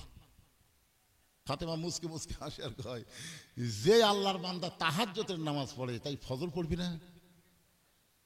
হযরত আলী কি নামাজ পড়ে? আলী বলতেছে, ফাতেমা 5 ওয়াক্ত নামাজ হলো নামাজ, আর তাহাজ্জুদ হলো মহাব্বত। 5 ওয়াক্ত নামাজ হলো ইবাদত, আর তাহাজ্জুদ হলো মহাব্বত। জোরে কোন সুবহানাল্লাহ। আমি 5 ওয়াক্ত নামাজের ফজর নামাজের ইবাদত বাদ দিলাম, তাই বলে মহব্বত বাদ দেওয়া যায়? ফাতেমা আরো মুসকে মুসকে হাসে, কারণ ফাতেমা জানে আমার স্বামী মালটা কি। জোরে কোন কথা ঠিক কিনা? আপনারা বলেন তো, সব চাইতে স্বামীকে বেশি চেনে কে? বউ। আপনারা তো আমাকে হুজুর হুজুর করে পাগলা হয়ে গেছেন। আমি বউকে 500 টাকা দিয়ে বলছি হাতের মধ্যে দিয়ে, একবার হুজুর কও, 2 বার করলে 1000 টাকা, 3 বার করলে 1500, 4 বার বলে 2000, প্রত্যেকবার হুজুর কবা আর 500 টাকা পাবা। আমার বউ বলে, আপনার টাকাও দরকার নেই, আপনাকে হুজুর কও দরকার নেই। আমি বললাম, কেন বলবো না? বলে, জনগণ আপনাকে চিনে না তাই হুজুর কয়, কিন্তু আমি তো জানি আপনি মালদা কি। হুজুর এত সহজ নয়। আমি এখনো আমার বউয়ের কাছে হুজুর হতে পারিনি। অথচ আল্লাহর নবী যখন কলেমার দাওয়াত দিলেন, সর্বপ্রথম যিনি ঈমান গ্রহণ করলেন তার নাম হলো খাদিজাতুল কুবরা। এই জন্য কোনো হুজুর দেখে ইসলাম মানবেন না, কোন পীর সাহেব দেখে ইসলাম বুঝবেন না। ইসলাম বুঝতে গেলে আল্লাহর নবী দেখে ইসলাম বোঝা লাগবে। জোরে কোন কথা ঠিক কি না? এই কারণে আল্লাহ কোরআনে বলেছেন, লাকাদ কানা লাকুম ফি রাসূলিল্লাহি উসওয়াতুন হাসানা। সফলতা যদি অর্জন করতে চাও, দুনিয়ার সমস্ত পাঁচশা নেতাকে বাদ দিয়া রাসূলকে তোমাদের আদর্শের নেতা হিসাবে গ্রহণ করে নাও। আমার নেতা তোমার নেতা হলো না, ঠিক মতো হলো না। এটা সবাই বলবেন, ভাই এটা তো একটা মেম্বার মার্কা স্লোগান হলো রে। আপনারা কি মনে করতেছেন 54 বছর আমাদের দেখার শেষ? আগামীতে এই বাংলার জমিন আমরা দেখবো আল্লাহর কোরআনের বাংলাদেশ। জোরে কোন কথা ঠিক কিনা? তাহলে স্লোগানটা কি? আমার আগে যে বক্তাগুলো ওয়াজ করলো, সে বক্তারা কি বললো? হাসরের ময়দানে প্রত্যেক নেতাকে আগে ডাক দেওয়া হবে, অনুসারীকে তারপরে ডাকা হবে। নেতা আর অনুসারী একসাথে কুটি যাবে, জান্নাত যাবে না জাহান্নাম যাবে, ওই জায়গাতে ওটা ফয়সালা হবে। জোরে কোন কথা ঠিক কিনা? তো কোন নেতাকে ধরবেন? যে নেতা জাহান্নামে যাবে তার পাশে ঘুরবেন? তো তাহলে স্লোগানে ম্যান ম্যানাকে দিচ্ছেন কেন? এই যে ভাই কছে স্লোগানে গাও গরম হবে, হবে না? হচ্ছে না গাও গরম? হ্যাঁ ঠিক আছে, হাত মারে মারবেন। আমার নেতা তোমার নেতা, বিশ্ব নবীর চরিত্র ফুলের মতো না, ফুলের চাইতেও পবিত্র। বিশ্ব নবীর চরিত্র, ওয়া ইন্নাকা লাআলা খুলুকিন আযীম। আল্লাহ 99টা নামের মধ্যে একটা নাম হলো আজিম। এই আজিম নামটা নবীর চরিত্রের সাথে আল্লাহ যোগ করে বুঝাইলেন, আমার নবীর চরিত্র অতি মহামন্বিত, আসমান জমিনের চাইতেও অনেক বড়। জোরে কর সুবহানাল্লাহ। সেই নবী ছাড়া অন্য কাউকে মানা যাবে? আমি 3টা কথা এর আগেও আপনাদের বলেছি, যে ভালো ডাক্তারের বইয়ের কোনোদিন সিজার লাগে না। ভালো ডাক্তার, বড় ডাক্তার, তার বইয়ের কোনোদিন সিজার লাগে না, বাচ্চা নর্মালে হয়। আর মৌলানাদের বাড়িতে কোনোদিন মিলাদ লাগে না। জোরে কোন কথা ঠিক কিনা? আর পীরের বউ কোনোদিন মুরিদ হয় না। এই 3টা জিনিস খেয়াল করবেন, কারণ অধিকাংশ পীরের বউ জানে আমার পীর মাঝে মধ্যে মুরিদের বইয়ের দিকে চোখ মারে, এই লুচ্চার হাতে মুরিদ হবো না। আর আপনারা সেই পীরের পথে দৌড়াচ্ছেন। আপনি জানেন ওর বউ কি কয়? আর সর্বপ্রথম খাদিজা নিজের স্বামীর হাতে ঈমান গ্রহণ করে প্রমাণ দিল, আমার নবী ভিতরেও যা বাহিরেও তাই। এই জন্য আল্লাহ বলেছেন আতিউল্লাহ ও আতিউর রাসূল। এরপরে কিন্তু আল্লাহ বলেছেন ওয়া উলিল আমরি মিনকুম। আল্লাহ কিন্তু এখানে বলতে পারতেন আতিউল্লাহ ও আতিউর রাসূল ও আতিউ উলিল আমরি মিনকুম, কিন্তু আল্লাহ নবী পর্যন্ত আতিউ শব্দ উল্লেখ করলেন, উলিল আমরকে মানতে গিয়া ও আতিউ বাদ দিলেন। কারণ উলিল আমরকে, নেতাকে আমরা ততক্ষণ মানবো নেতা যতক্ষণ আল্লাহ রাসূলকে মানবে। জোরে কোন কথা ঠিক কি না? আসরের 4 রাকাত ফরজ নামাজের 3 রাকাতে যদি কোনো ইমাম নেতা বসে, আপনি কি বসবেন? কেন বসবেন না? কারণ ইমাম টাইটেল পাস দেওয়ার পর একদিন 4 রাকাত পড়াছে, আজকে 3 রাকাতে বসিছে, অসুবিধা কি? যেই মাত্র ইমাম বসে গেছে, এক ভ্যানালা, কেউ লোক মাথায় এক ভ্যানালা আবার জানে আসরের নামাজে 2 বৈঠক, 2 রাকাতে আর 4 রাকাতে, কিন্তু ইমাম 3 রাকাতে বসিছে, এই ভ্যানালা অটো ভ্যান চালায়। আল্লাহু আকবার। ইমাম মনে মনে কয়, রে 41 সালের আগে আমি উঠবো না রে, তুই যতই লোক মাদে আমি উঠবো না। এই মনে করে যদি ইমাম বসাই থাকে স্বৈরাচারী হয়ে, আপনারা বলেন তো মসজিদের মুসল্লি ইমামের পক্ষে হবে না ভ্যানালার পক্ষে যাবে? কারণ কি? মসজিদ চলে কার হুকুমে? আল্লাহর হুকুমে। এই জন্য মসজিদের নেতা ভালো হওয়ার সম্ভাবনা 100 ভাগ, আর সমাজ চলে মানুষের আইন দিয়ে, যার কারণে সমাজের নেতা ভালো হওয়ার সম্ভাবনা খুবই কম। জোরে কোন ঠিক কিনা? একটু মনোযোগ দিয়ে শুনবেন। আল্লাহর কোরআন দিয়ে যখন আমাদের বাংলাদেশ চলবে, নেতারা কেমন হবে সামান্য একটা দৃষ্টান্ত দিয়ে আবার আমি ইমান, টিকিট, ইসলাম, গাড়ি আর মুসলমান যাত্রীতে ফিরে আসতেছি। একটু শোনেন নেতা কেমন হবে। এ কোরআন দিয়ে যখন বাংলাদেশ চলবে, আমি কি বলবো একটা নেতার কথা? বাংলাদেশের মতন 96টা দেশের খলিফা নাম হলো হযরত ওমর, মসজিদের মেম্বরে দাঁড়িয়ে খুতবা দিচ্ছেন, মসজিদের মেম্বরে জুমার দিনে খুতবা দিচ্ছেন। মাঝখান থেকে এক মুসল্লি দাঁড়িয়ে বলতেছে আমিরুল মুমিনিন, আমরা শুনবো না, আমি শুনবো না, এ কথা বলে নাই, বলেছে আমরা শুনবো না। একজন ব্যক্তি সাহস করে বলতেছে আপনার খুতবা আমরা শুনবো না। সঙ্গে সঙ্গে ওমর ফারুক খুতবা বন্ধ করে বললেন, ভাইজান আমার অপরাধ কি? কোন অপরাধে তুমি আমার খুতবা শুনবা না? সাহাবী বলতেছে আমিরুল মুমিনিন, আমাদেরকে খাটো পাঞ্জাবি দিয়া আপনি লম্বা জুব্বা পরে খুতবা দিচ্ছেন, আমাদেরকে খাটো পাঞ্জাবি দিবেন আর আপনি লম্বা জুব্বা পরে খুতবা দিবেন। যতক্ষণ পর্যন্ত আপনার লম্বা জুব্বার কাহিনী না বলবেন ততক্ষণ আপনার খুতবা আমরা শুনবো না। সঙ্গে সঙ্গে ওমরের চোখ দিয়ে দর দর করে পানি পড়তেছে আর মুখটা মুচকি মুচকি হাসতেছে। চোখ দিয়ে পানি পড়ে, মুখটা হাসার কারণ হলো আল্লাহ নেতাকে যতদিন মানুষ লোকমা দিবে ততদিন খারাপ মানুষ নেতা হতে পারবে না। ধরে কোন ঠিক কিনা? উমরের চোখ দিয়ে দর দর করে পানি পড়তেছে, মুখটা মুচকি মুচকি হাসতেছে। উমর ফারুক তাকায় দেখে হাজার হাজার সাহাবীর মধ্যে একটা সাহাবী উমর ফারুকের পক্ষে কথা বলতেছে না।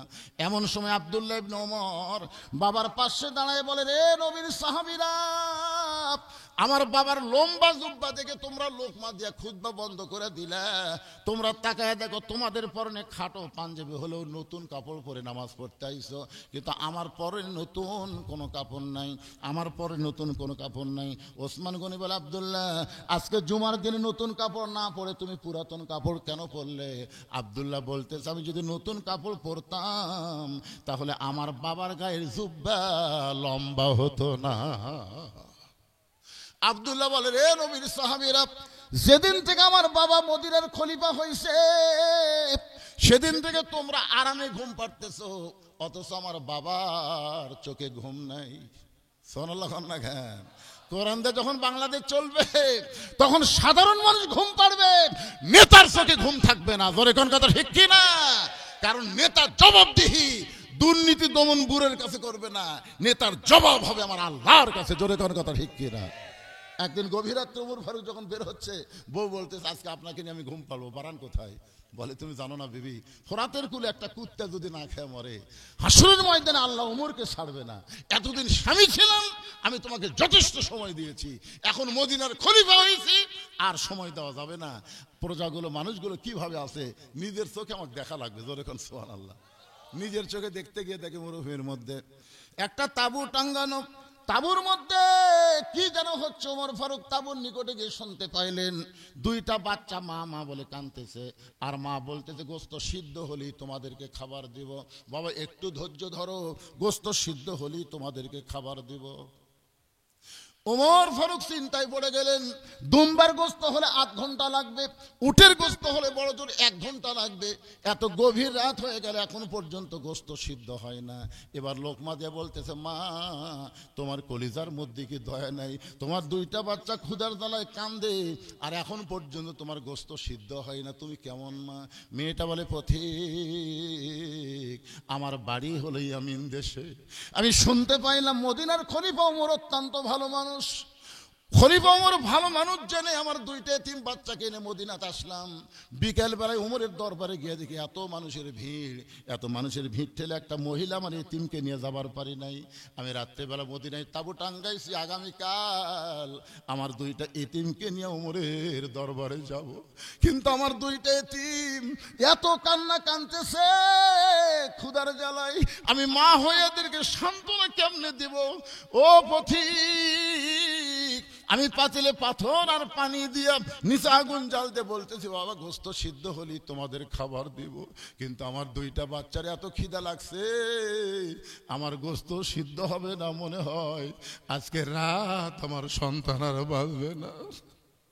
সঙ্গে সঙ্গে ওমর বলে, মা আসল জায়গায় বিচার দিও না মা, আসল জায়গায় উমরের বিরুদ্ধে বিচার দিও না মা, আসল জায়গা মানে আল্লাহর কাছে বিচার দিও না মা, তুমি একটু ধৈর্য ধরো মা, তুমি একটু ধৈর্য ধরো। এক দৌড়ে বাইতুল মালের দরজায় ডাক দিলেন, আসলাম রে দরজা খুলে দে, আসলাম দরজা খুলে দে, সবচাইতে বড় খাবার বস্তা আমার মাথায় উঠায় দে। আসলাম বলে, আমির আল মুমিনিন, আমি হলাম চাকর, আপনি হলেন খলিফা, কোথায় খাবার নিয়ে যাওয়া লাগবে হুকুম দেন, আমি মাথায় করে জায়গা পর্যন্ত পৌঁছে দিব। ওমর কান্দে, আসলাম রে একজনের পাপের বোঝা আর একজন মাথায় নিবার পারে না, দে আমার মাথায় উঠে দে। আসলাম অলিল আমরি মিনকুম কে মানতে গিয়ে ওমর ফারুকের মাথায় যখন বস্তা তুলে দেয়, ওমর ফারুক এত জোরে দৌড় মারছে, পিছন দিক থেকে আসলাম বলে, আমির আটার বস্তা মাথায় নিয়ে দৌড়াতে আপনি পড়ে কষ্ট পাবেন। ওমর বলে, আসলাম রে দোয়া কর, নির্দিষ্ট সময় যদি জায়গা মতো যাবার না পারি তাহলে জাহান্নামের আগুনকে আল্লাহ ওমর পুড়ে ফেলবে, জাহান্নামের আগুন দিয়ে আল্লাহ ওমরকে পুড়বে।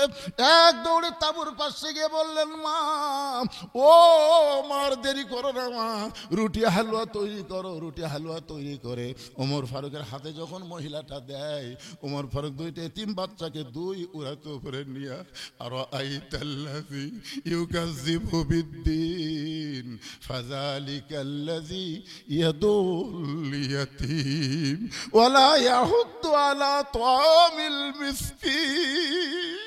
রুটি হালুয়া ছেড়ে 2টা বাচ্চার মুখে দেয়, বাচ্চা 2টা ফেল ফেল করে ওমরের দিকে তাকায় দেখে 2 চোখ দিয়ে দর দর করে পানি পড়তেছে। 2 বাচ্চা রুটি খায় আর চোখের পানি হাত দিয়ে মুছে দেয়। আমরা বাবা হারাইছি গো, বাবার দরদ আমরা পাইনি, তুমি কে গো বাবা? এই গভীর রাতে ক্ষুধার্তের মুখে অন্ন দিয়ে তুমি কাঁদতেছ, তোমার পরিচয় কি, তুমি কে? এই গভীর রাতে আমাদের খাওয়ায় আর তুমি কাঁদো। উমর বলতেছে, আল্লাহ এই অধমকে জাহান্নামের আগুন থেকে বাঁচাও, এই অধমকে জাহান্নামের আগুনে তুমি পুড়ায়ও না। মা ভিতর থেকে বলে, পথিক জীবনে ভালো মানুষের গল্প শুনেছি, কিন্তু মানুষ এমন ভালো হয় নিজের চোখে দেখি নাই। আজকে তোমাকে দেখে বুঝতেছি, উমর যদি মদিনার খলিফা না হইয়া আল্লাহ তোমাকে যদি মদিনার খলিফা বানাইতো, এই মদিনা আল্লাহর জান্নাত হয়ে যেত। আব্দুল্লাহ বলতেছে, নবীর সাহাবীরা রে, তোমরা সবাই যখন ঘুমাও তখন আমার বাবা চুপি চুপি আমার দরজায় আব্দুল্লাহ বলে ডাকতেছে। আমি দরজা খুলে তাকায় দেখি বাবার হাতে একটা পাঞ্জাবি। আমি খুশি হয়ে বললাম, বাবা বাইতুল মাল থেকে আমার একটা পাঞ্জাবি দিচ্ছে, আপনি আর একটা দিবে রাইছেন? আসলে নেতার বেটা হওয়ার মধ্যে লাভ আছে। বাইতুল মাল থেকে আমার একটা পাঞ্জাবি দিছে বাজান, আবার গভীর রাতে আপনি আর একটা দিবে রাইছেন। সঙ্গে সঙ্গে ওমর ফারুক আল্লাহর কোরআন থেকে তেলাওয়াত করলেন, বেটাকে বুঝানোর জন্য কোরআন তেলাওয়াত করলেন। ইন্নাল্লাহা ইয়ামুরুকুম আন তুআদ্দুল আমানাতি ইলা আহলিহা ওয়া ইযা হাকামতুম বাইনান নাস আন তাহকুমু বিল আদল। জোরে বলেন সুবহানাল্লাহ। বেটাকে বুঝানোর জন্য কোরআনের আয়াত তেলাওয়াত করলেন। আব্দুল্লাহ তুই কি মনে করছিস তোকে আর একটা পাঞ্জাবি দিয়ে রাইছি? তো বলে বাবা গভীর রাত্রে তাহলে পাঞ্জাবি নিয়ে দাঁড়ায় আছেন, বলে এইটা আমার হকত পড়ছে, গাওয়ার দিকে এত খাটো হাঁটুই ঢাকে না। এখন তুই বল আগামীকাল জুম্মার দিনে খুতবা দেবো এই খাটো পাঞ্জাবি গাওয়ার দেয়া। আব্দুল্লাহ বলে বাবা তাহলে আমি কি করব? বলে তোর পাঞ্জাবিটা আমাকে দান করে দে, তোরটা দান করলে তো দুটা মিলা লম্বা হয়। আব্দুল্লাহ বলে গভীর রাতে আমার বাবাকে আমার পাঞ্জাবি দান করে দিলাম। আমার বাবা তার পাঞ্জাবি আমার পাঞ্জাবি একত্র করে লম্বা জুব্বা বানায় খুতবা দেয়। এখন বলো খুতবা শোনা যায় কি না যায়? সমস্ত সাহাবীরা চিল্লায় বলে আল্লাহর কোরআন দিয়ে যখন রাষ্ট্র চলবে এমন ভালো মানুষকে নেতা হিসাবে দেখা যাবে। লিল্লাহে তাকবীর। এখন ভালো নেতা দেখার জন্য আল্লাহর কোরআনের দরকার আছে না নাই? ভালো আমল করার জন্য আল্লাহর কোরআনের দরকার আছে না নাই? বাংলাদেশের মতন ৯৬টা দেশের খলিফা হযরত ওমর কেন কাঁদতেছে? কেন আটার বস্তা মাথায় নিয়ে দৌড়ায়? কেন দৌড়ায়? একটাই মাত্র কারণ, আত্তাকুল্লাহ হাক্কা তুকাতিহি, আল্লাহর ভয় করতে হবে নিয়ম মতো। জোরে কোন কথা ঠিক কিনা? তুমি প্রেসিডেন্ট হইছো, তুমি প্রধানমন্ত্রী হইছো, তুমি এমন কি হইছো? তুমি কি হইছো? আল্লাহ ধরে না, ধরে না, ধরলে কিন্তু আল্লাহ ছাড়ে না। জোরে কোন কথা ঠিক কিনা? মাজাত বল নাই, দুইজন ধরে টেজের উপর তুলে দেয়, ওই ভাঙ্গা মাজালে মাইক পায়, কয় খেলা হবে, খেলা হবে, পলাবো না, পলাবো না। যদি পলাই ফখরুলের বাড়ির যাবো। কে রে একটা উয়াতি কুটিরা কোথায়? এত বড় অহংকারী কথা! ৪১ সালে আগে আমাদের নামাইকে ২৪০০ পালানুকে বিশ্বাস করতে হবে। তুইজ্জু মান তাশা তুযিল্লু মান তাশা বিয়াদিকাল খায়র ইন্নাকা আলা কুল্লি শাইইন কাদির। জোরে কোন ঠিক কি না? বিশ্বাস করতে হয় ভাইজান। কিসের অহংকার করেন? কি জন্য ঘোরাঘুরি করেন? সিনা টান করে ঘুরতেছে কি ভাব? যে কোনো সময় সমনধারী হবি। জোরে কোন কথা ঠিক কি না? যারা বাইরে ঘুরতেছেন ভিতরে আসেন, বসেন। আর একবার আয়াতটা তেলাওয়াত করে আপনাদের সূত্রটা আর একবার শুনে আবার আলোচনা ফিরে আসতেছি। কি বিরক্ত হচ্ছেন আপনারা? হ্যাঁ, আল্লাযী এই দেখছেন বিরক্ত কাক হয়ে যায়, দুটো লাভ ধরতেছে। দেখছেন কিসের জরুরত রে? শোনেন, এটা আমি কিন্তু আল্লাযী কেবল কইছি, কই থামলাম কি জন্য? কোন বক্তা যখন কোরআন তেলাওয়াত করে, ওয়াইজা কুরিয়াল কোরআনু ফাসতামিউ লাহু আনসিতু লাআল্লাকুম তুরহামুন, কোরআন যখন তেলাওয়াত করে, কোরআন যখন পড়ে, তখন কেউ যদি উঠে এই কোরআনকে অসম্মান করার কারণে ১ মাসের মধ্যে এই ২ শালা ন্যাংরা হবে। ১ মাসের মধ্যে লেখালেন ন্যাংরা হবি, লেখালেন কাগজ কলম লেখালেন। কয়েকদিন আগে আমি এটা মহাদেবপুর ছাত্রাবাস করতেছিলাম। ছাত্রাবাস করতেছি, ইতিমধ্যে একটা ভুটভুটি মার্কা মোটরসাইকেল স্টার্ট করতেছে। আমি বললাম কে রে? কোরআন তেলাওয়াত করতে এসে মোটরসাইকেল কে স্টার্ট দিল? এত বড় পাপী শক্তিকার। ওরা চলে গেল। বিশ্বাস করে ওয়াজ শেষ করে মহাদেবপুরের কাছে শুনি এই ২ শালাই মরছে, ২ জনই মরছে। এই কোরআন নাকি রে? সত্যি কথা আমার বলবো না কেন? ভুটভুটির সাথে বাজার দুটাই মরছে। মুসলমানের বাচ্চা, তোমার হুঁশ যদি না হয় আল্লাহ যদি টান মারতে তোমরা ২ জন উঠলে, তার মানে হুঁশ নাই, রোয়াজ আর চলবি না। এখন ডাইরেক্টে মার হবে। তোর কোন কথা ঠিক কিনা? অ্যাঙ্গেলের দিন শেষ, ডাইরেক্টের বাংলাদেশ। আবার কি রে? আয়াতটা পড়ে সূত্র জমো, তারপরে আবার টান দেওয়া শুরু করবো হযরত আলী ফাতেমার কাছে। মনে আছে না? ভুলে গেছেন? হ্যাঁ, الذي خلق الموت والحياة ليبلوكم أيكم أحسن عملا وهو العزيز الغفور। ঘরের মধ্যে আমাকে বলতেছে হুজুর ১০ জন ১২ জন লোক বসে আছে, আজকে শীতের দিনে হুজুর লোক হবি না। আমার এমন মন ভাঙ্গে গেল ভাই। আমি মুরব্বী যা বলতেছেন চলেন যাই। আমি চিন্তা করি কি হলো রে, কিন্তু এখন দেখা মন একটু আনন্দ লাগতেছে। যাক আলহামদুলিল্লাহ। এখন এতদিন পরে আপনাদের এলাকাতে আসলাম, আসে যদি দেখি ভাঙ্গা ভুঙ্গা কোরআনের আয়াত টানমালি ২ জন লাভ দেওয়া ওঠে, মন আরো খারাপ হয়। ইনি আবার ধরে আছে মসজিদের উন্নয়ন করবি। আমি তো মুসল্লি কালেকশন করতে আমার মাথা গরম হয়ে গেল। এখন মসজিদের কালেকশন করবার গেলে যদি লেজ খাড়া করে মারেন দৌড়, আপনারা বলুন আমাকে তো লেজ নাই আছে। কোরআনের আয়াত শুনে দানের কথা শুনে যারা লাভ ওঠে এরকে পুরে পুরে এলা বান্দরের চরিত্র। যখন কার চরিত্র হয় আপনি দিবেন না চুপ করে বসে থাকবেন, আপনি দিবেন না বসে থাকবেন। আল্লাহর ঘরের জন্য বক্তা যখন চাচ্ছে আপনি না দিলেন বসে থাকেন, কিন্তু যারা দিচ্ছে তাদেরকে আপনি উৎসাহ দেন, মারহাবা দেন। উৎসাহ দেওয়ার কথা আছে না নাই? তো তাহলে আপনি লাভ ওঠেন কেন? এই তো চিন্তাত পড়ে গেলাম, কি কর্ম রে? ও আদি সাটামো না মসজিদের কালেকশন কর্ম না মুসল্লি কালেকশন কর্ম, চিন্তার মধ্যে পড়েই তো ওয়াজটা এরকম হয়ে যাচ্ছেন। কি করবেন? মসজিদে ছাদ মারছে, চারিদিকে দেওয়াল নেই, প্রধান অতিথি দিবার ছিল, তার যা কষ্টের হিস্ট্রি শুনলাম। উনি এখন কতদূর পর্যন্ত দিবার পারবে আল্লাহ ভালো জানে। যাই হোক,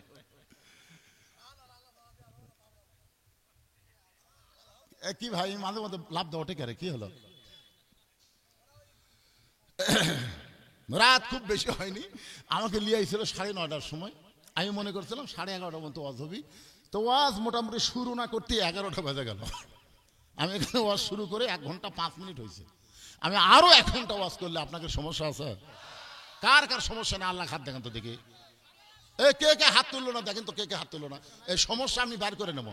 লিল্লাহু আকবার, হাত নামান। না না, সারা রাত হবি কে?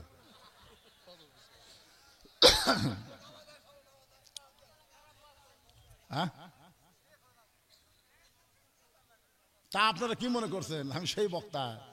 পাগলা, গতকাল করছি 3টা ওয়াজ, আজকে একটা করে আবার এটি যাচ্ছি, আগামীকাল আবার 3টা আছে। তা আপনারা কি মনে করছেন যে এটা আমি পাগলা, বছর অন্তরে 1 দাওয়াত পাচ্ছি, ইচ্ছা মতো সারা রাত কম, সেই বক্তা আমি?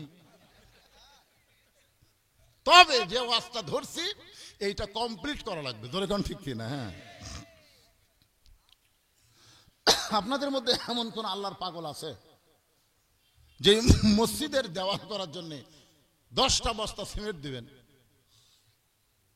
এরকম কোন আল্লাহর পাগল আছেন আপনাদের মধ্যে যে হুজুর আমি আল্লাহর ঘর, দুনিয়ার বাড়ি ঘর করবার যে বহু কিছু আমি করছি হুজুর, আল্লাহর ঘরে আমি 10টা বস্তা সিমেন্ট দেবো হুজুর? ফতুয়া না দান? না না, কি ফতুয়ার কোনো ওয়াজ চলবে না এখন। কি বিপদ! আমি আদায় শুরু করতেছি। আমার 20 বছর বয়স, 5 ওয়াক্ত নামাজ পড়া হয়। আমি পর্নোগ্রাফি হস্ত, এলে কি সব লেখছে রে পাগলা? কার মধ্যে কি মারছে রে? ইন্না সালাতা তানহানিল ফাহশাই ওয়াল মুনকার, একমাত্র নামাজই পারে মানুষকে যাবতীয় খারাপি ফাহিশা থেকে বাঁচাই দিতে। জোরে কোন কথা ঠিক কিনা? আর 5 ওয়াক্ত নামাজ পড়া ওই পর্নোগ্রাফি দেখে এটা ইয়ার কি মারতেছেন? আল্লাহর কোরআনকে বিশ্বাস করলে বিশ্বাস করা লাগবে এই ছেলে 5 ওয়াক্ত নামাজ পড়ে না, আর যদি পড়ে তাহলে অন্যায় করতে পারে। কোরআনের মধ্যে কি ভুল আছে নাকি? তাহলে আল্লাহ কেন বললেন নিশ্চয় নামাজই পারে মানুষকে যাবতীয় খারাপি থেকে ফাহিশা থেকে বাঁচাই দিতে? তাহলে আপনি এটা লেখলেন কিভাবে যে 5 ওয়াক্ত নামাজ পড়ে ওয়াকাম করে? কিসের নামাজ হয় না রে?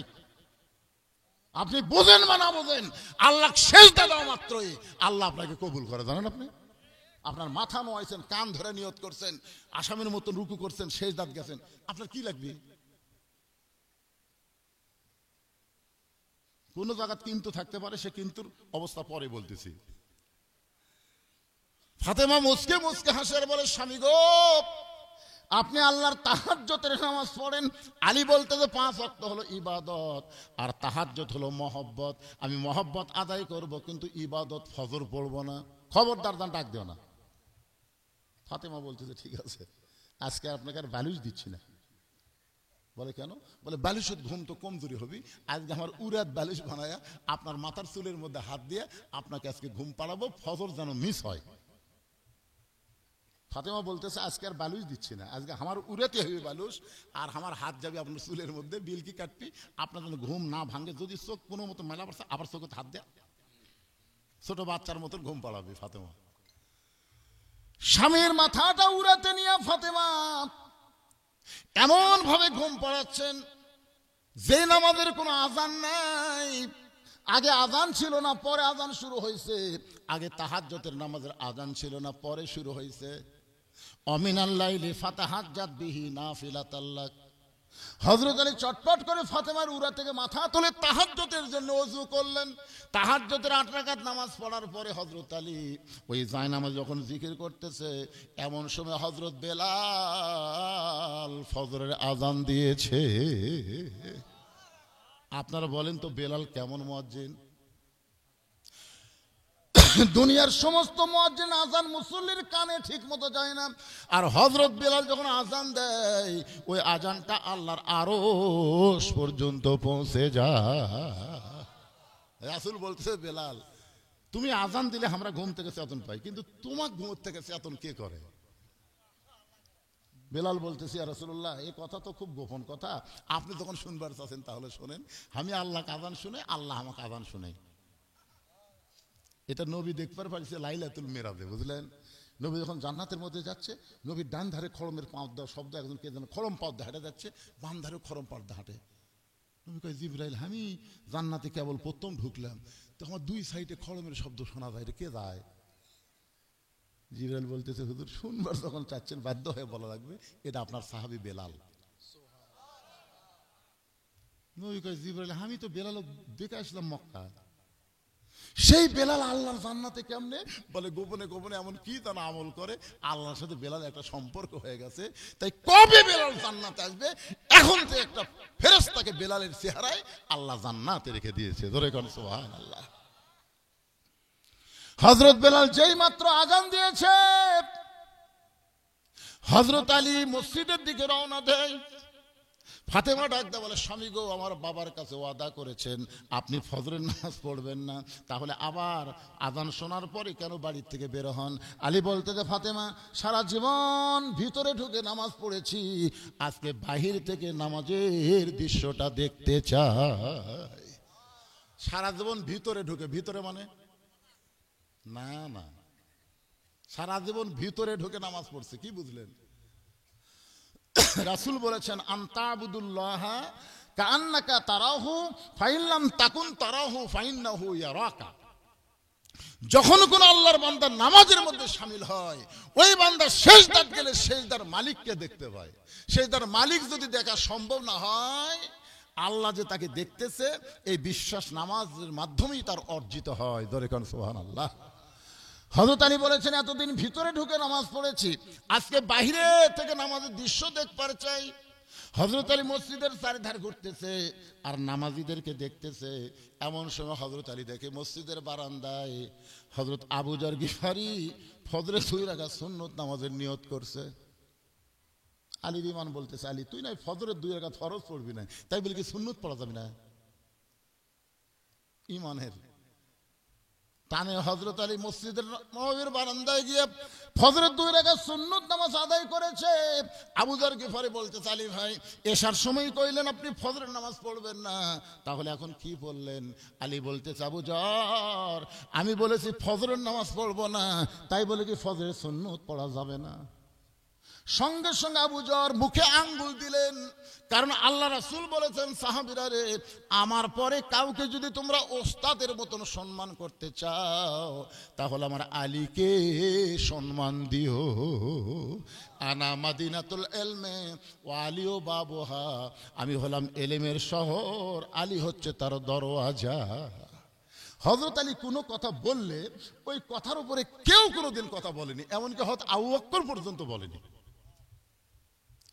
আল্লাহর নবীর পরে সাহাবীরা হযরত আলীকে ওস্তাদের মতন সম্মান করতেন। তার একটা নমুনা হলো হযরত ওমর যখন জেরুজালেমে গেলেন, রাখাল ছিল উটের পিঠে চড়া, আর ওমর ফারুক ছিল রশি ধরা। জেরুজালেমের খ্রিস্টানেরা রাখালকে ওমর মনে করে সম্মান করতেছেন।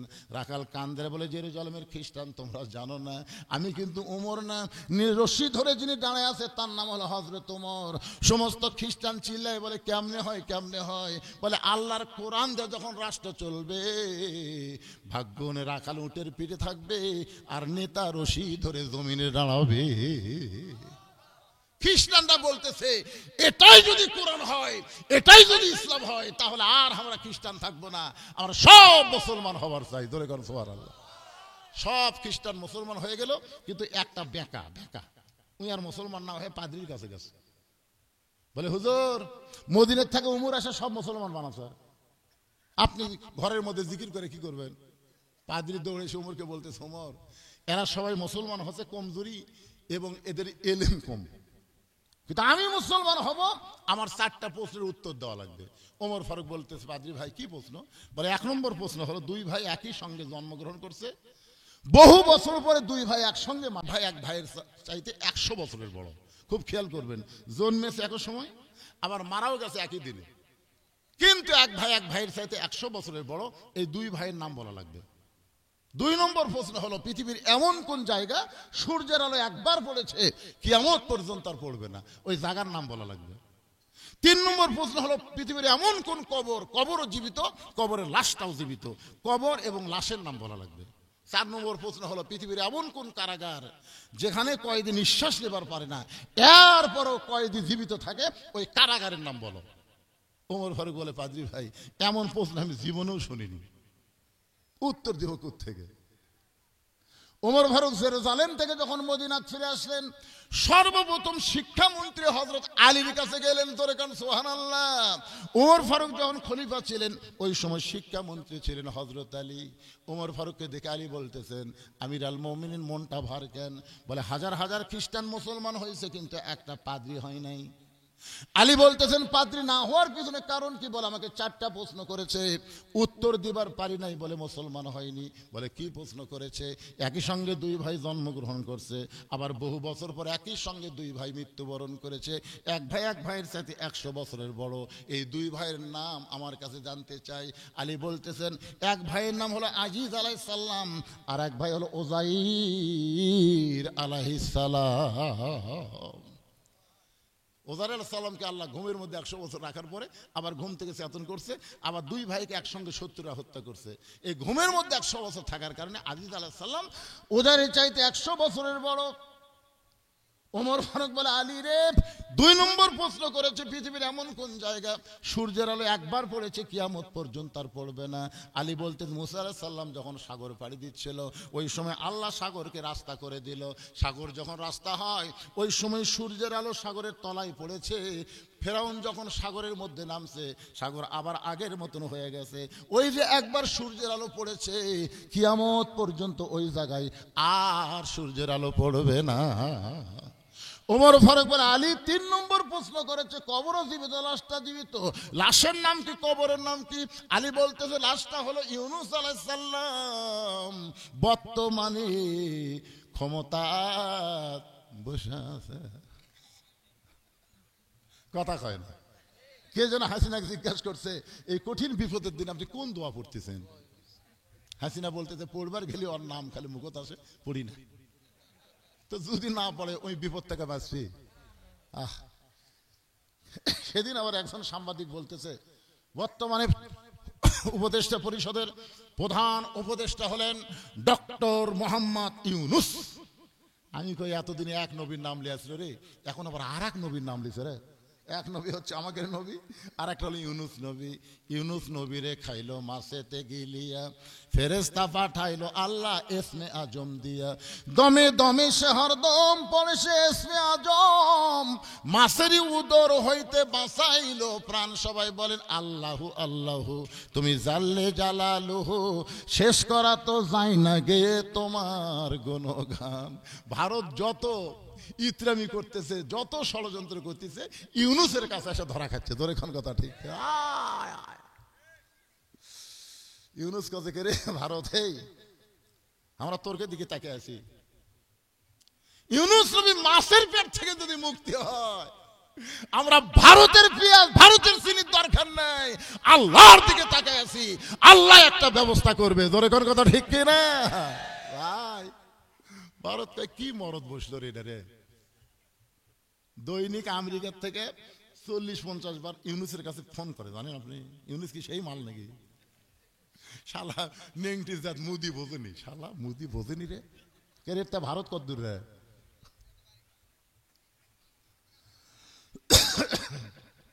মালওয়ানের জাত ভগবান লিয়া থাকে। আপনার বলেন তো, ভগবানের কোন অস্তিত্ব আছে? ভগবানের ভ বাদ দেন, বাদ দেন তো, গবানের কোন অর্থ ডিকশনারিতে নেই। গবানের গ বাদ দিলে বান মানে বন্যা, দুনিয়ার কোনো মানুষ পছন্দ করে না। বা বাদ দিলে নো মানে নাই। আরে ওইটালে মাস্তানি মারি যে নাই। আর আমরা ডাকলে থাকি আল্লাহু লা ইলাহা ইল্লাহু আল হাইয়ুল কাইয়্যুম। মন যদি চাইলে বাদ দেন না কেন, আল্লাহ বাদ দিবার পারবেন? লিল্লাহি মা ফিস সামাওয়াতি ওয়াল আরদ। আবার যদি মন চাই লাম বাদ দেন, লাহুল মুলকু ওয়া লাহুল হামদ। আবার যদি মন চাই আরেকটা লাম বাদ দেন, হুয়াল্লাহুল্লাযী লা ইলাহা ইল্লাহু। আমরা যাকে আল্লাহ বিশ্বাস করি, সর্বময় ক্ষমতার অধিকারী বিশ্বাস করি, সে আল্লাহর সব কিছু বাদ দিল, আল্লাহ বাদ পড়ে না। ভগবান আল্লাহর কাছে এক মুহূর্ত টিকবে না। জোরে কোন কথা, ঠিক কথা বলেন। ভগবানের জাত গরুর মুত খাস আর আমাদের সাথে লাগিস কি? ওরকে জয় শ্রীরামের খাওয়া আছে, জয় বাংলা তো পল আছে। তোর কোন কথা ঠিক না, জয় বাংলা আউট, জয় শ্রীরাম চলবে না, চলবে লিল্লাহে তাকবীর। এই গুজরাটের কসাই মোদী সরকারের ইতিহাস জানেন না? যখন গুজরাটে মুসলমান হিন্দু দাঙ্গা লাগলো, ওই সময় 3 দিন হলো একটা হিন্দু মেয়ের বাচ্চা হচ্ছে না। খালি গড়াগড়ি দেয়, কান্দে, ভগবান ভগবান করে, কিন্তু কাম হয় না। বাপ মাও বলতেছে চলো সিজার করাবো, আমার মেয়েকে সিজার করাবো। এই অ্যাম্বুলেন্স করে নিয়ে আসতেছে। ওই জায়গাতে আবার মুসলমানের একটা মিছিল চলতেছে। মুসলমানরা যেই করছে লিল্লাহি তাকবীর, সব মুসলমান আল্লাহু আকবার যেই করছে, ওই মেয়েটাকে অ্যাম্বুলেন্সের মধ্যে কাঁপে উঠছে। যেই কাঁপে উঠছে, চাল্লত করে বাচ্চা বার হয়ে গেছে। বাপ মা ওইকে কে রে, এতদিন ভগবান ভগবান করলাম, কাম হয় না, আর ওরা তাকবীর দিল, আল্লাহু আকবার শুনে চাল্লত করে বাড়ালাম, তাহলে তো ভগবানের পাওয়ার নাই। চলে গেছে বাড়িতে। 2 মাস পরে, শোনেন, 2 মাস পরে বাপ মা মেয়েকে আর ওই বাচ্চাকে নিয়ে সাংবাদিক সম্মেলন করে বলতেছে, এতদিন আমরা ভগবানের দলত ছিলাম, ভগবানের পাওয়ার নাই, আজ থেকে ভগবান বাদ দিয়ে আমরা আল্লাহকে গ্রহণ করলাম। মোদী সরকার দৈনিক কত হিন্দু মুসলমান হচ্ছে, তোর আক্কেল আছে? বাংলাদেশের মুসলমান লাগবে না, ওই ভারতের মুসলমানের সাইজ করবি। জোরে কর, কথা কর না কেন, কথা কর না কেন? বাংলাদেশ লাগবে। এতদিন আসাদ মেলা ফুটানি মারছে, আসাদ সিরিয়ার থেকে পলে চলে গেছে। বিশ্বাস করেন 2 থেকে 3 মাসের মধ্যে আপনারা খবর পাবেন ইনশাআল্লাহ, ফিলিস্তিনও আল্লাহ স্বাধীন করে দেবে ইনশাআল্লাহ। মুসলমানের জোয়ার উঠছে ভাই এই বাংলাদেশের থেকে রে। কুয়াশাও কমে গেল, ঠান্ডাও কমে গেল, আলহামদুলিল্লাহ। লিল্লাহে তাকবীর। হযরত আলী ফজরের 2 রাকাত সুন্নত নামাজ পড়ার পরে আবু যার গিফারি বলতেছে, আলী ভাই আপনি না কইলেন ফজরের নামাজ পড়বো না, তাহলে এইটা কি পড়লেন? আলী বলতেছে, আমি কইছি ফজরের ফরজ পড়বো না, তাই বলে কি সুন্নত পড়া যাবে না? সঙ্গে সঙ্গে আবু যার গিফারি চুপ হয়ে গেলেন।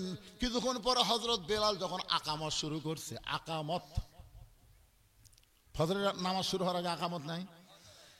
আকামতের মধ্যে একটা শব্দ, এক শব্দ 2 বার বলা হয়, কদ কামাতিস সালাহ, কদ কামাতিস সালাত, কদ কামাতিস সালাহ, কদ কামাতিস সালাত। তার মানে নামাজ দাঁড়িয়ে গেছে। যেই মাত্র বেলাল বলছে কদ কামাতিস সালাহ, সঙ্গে সঙ্গে হযরত আলী দৌড়ে গিয়ে আবু বকর আর উমরের মাঝখানে এভাবে হাত ঢুকিয়ে দিয়ে একটা চাঁড়া দিয়ে আল্লাহু আকবার। আবু বকর খালি মুচকি মুচকি হাসতেছে। তাই তো নবী কছে রে, নামাজ যদি আল্লাহর জন্য হয় আলী নামাজ বাদ দিতে পারবি না, আর যদি জান্নাতের জন্য হয় বাদ দিবি। যখন চাঁড়া দিয়ে নিয়ত করছে তখন বুঝার পাশে মাল তো হাজির। ফজরের নামাজ শেষ করে নবী সাহাবের দিকে মুখ ঘুরে বলতেছে, আলী আলী ভরা মজলিসে তুমি বললে ফজরের নামাজ পড়বা না, তো সামনে কাতারে খবর কি? আবু বকর বলতেছে, হুজুর না, এখনো শাসন করা লাগবে। তুমি বললে ফজরের নামাজ পড়বে না, তাহলে সামনে কাতারে কারণ কি? আলী সঙ্গে সঙ্গে দাঁড়িয়ে ছোট বাচ্চার মতন কান্না শুরু করলেন। রাসূল বলে, আলী কানলে হবে না, যেই নামাজ তুমি পড়বা না সেই নামাজ কেন আদায় করলে? আজকে সব সাহাবীর মধ্যে প্রকাশ করা লাগবে। এতদিন নামাজের কথা বলতেই লোকটা গরম, আজকে আসরের নামাজ পড়ার পর আর বের হবার চায় না। বারবার বলতেছে, ভাই 40 টাকা খাওয়াইছি, আরো 10 টাকা বাকি আছে, চা খাবার যাই। লোকটা কান্দার বলে, ভাইজান এতদিন তুমি নামাজের কথা বলেছো ভাই, আমার কানে এত খারাপ লাগছে, কিন্তু আজকে নামাজ আদায় করার পরে দেখতেছি যত শান্তি আল্লাহ নামাজের ভিতরে দান করেছে। খালি সুবহানাল্লাহ বলে হবে না, আজ থেকে ফজর কারা কারা পড়বেন, দুই হাত তোলে, আল্লাহ দেখান তো দেখি। যারা ফজরের নামাজ পড়বেন হাত তোলেন তো দেখি। এ কে কে তোলেনি রে? যাই তোলেনি বুঝবেন ওর শরীর পাক নাই। টান টান করে তোলেন না কেন? ভয় করতেছেন কেন পাগলা? এটা কি খারাপ কাজের কথা বলতেছি? হাত নামান। মাশাআল্লাহ, আপনার মসজিদের উন্নয়ন হয়ে গেছে, উন্নয়ন হয়ে গেছে। সবাই যখন 5 ওয়াক্ত নামাজের মধ্যে গুরুত্বপূর্ণ হলো ফজরের নামাজ, ফজরের নামাজ কেউ যদি বাড়িতে পড়ে মসজিদে না যায় সে মুনাফিক হয়ে যায়। জোরে কোন কথা ঠিক কি না? আর সেই নামাজ পড়ার জন্য হাত তুলছে ভাইজান। আমি 10টা বস্তা সিমেন্ট কোন কালে চাইছি রে, এখন পর্যন্ত একটা লোক আপনারা খাড়া হলেন না, তার মানে কি?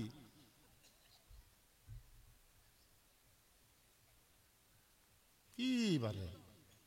এই চেয়ারের মধ্যে যারা বসে আছেন আপনাদের মধ্যে কেউ নাই? 10টা বছর সিমেন্ট খুব বেশি হয়ে গেল কে ভাই? 10 বছর সিমেন্ট বেশি আছে? আপনি তো এমনি দিবার চাচ্ছেন, আবার আবার একই লোক, আবার এর মধ্যে কেউ নাই। আচ্ছা, এই যে এটা হচ্ছে কি খাস বার্তা? কোন পাড়া? তফি পাড়ার কারা কারা আছেন হাত তোলেন তো দেখি। তফি পাড়ার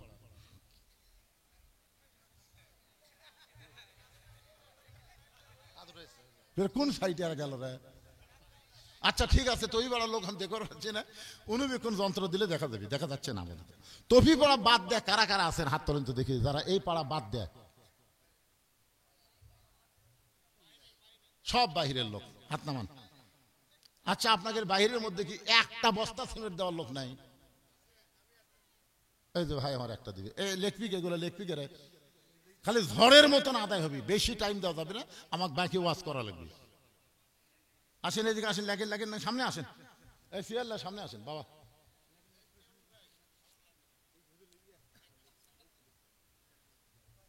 আপনার নাম কি? বাড়ি?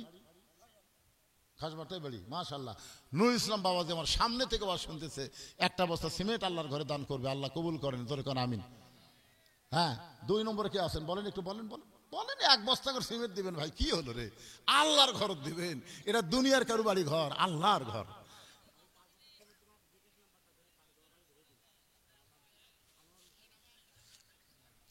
আর বাহিরের লোকদের কাছে এই মাহফিল কমিটির লোকজনকে আমি বলবো, তোমরা তো নাই মাহফিল তবি পাড়ার লোকজন দেখা যাচ্ছে না, তোর কাছে যদি এখন ব্যাগ লিয়া যায়, ব্যাগ লিয়া যায়, গামছা লিয়া কে যাবে?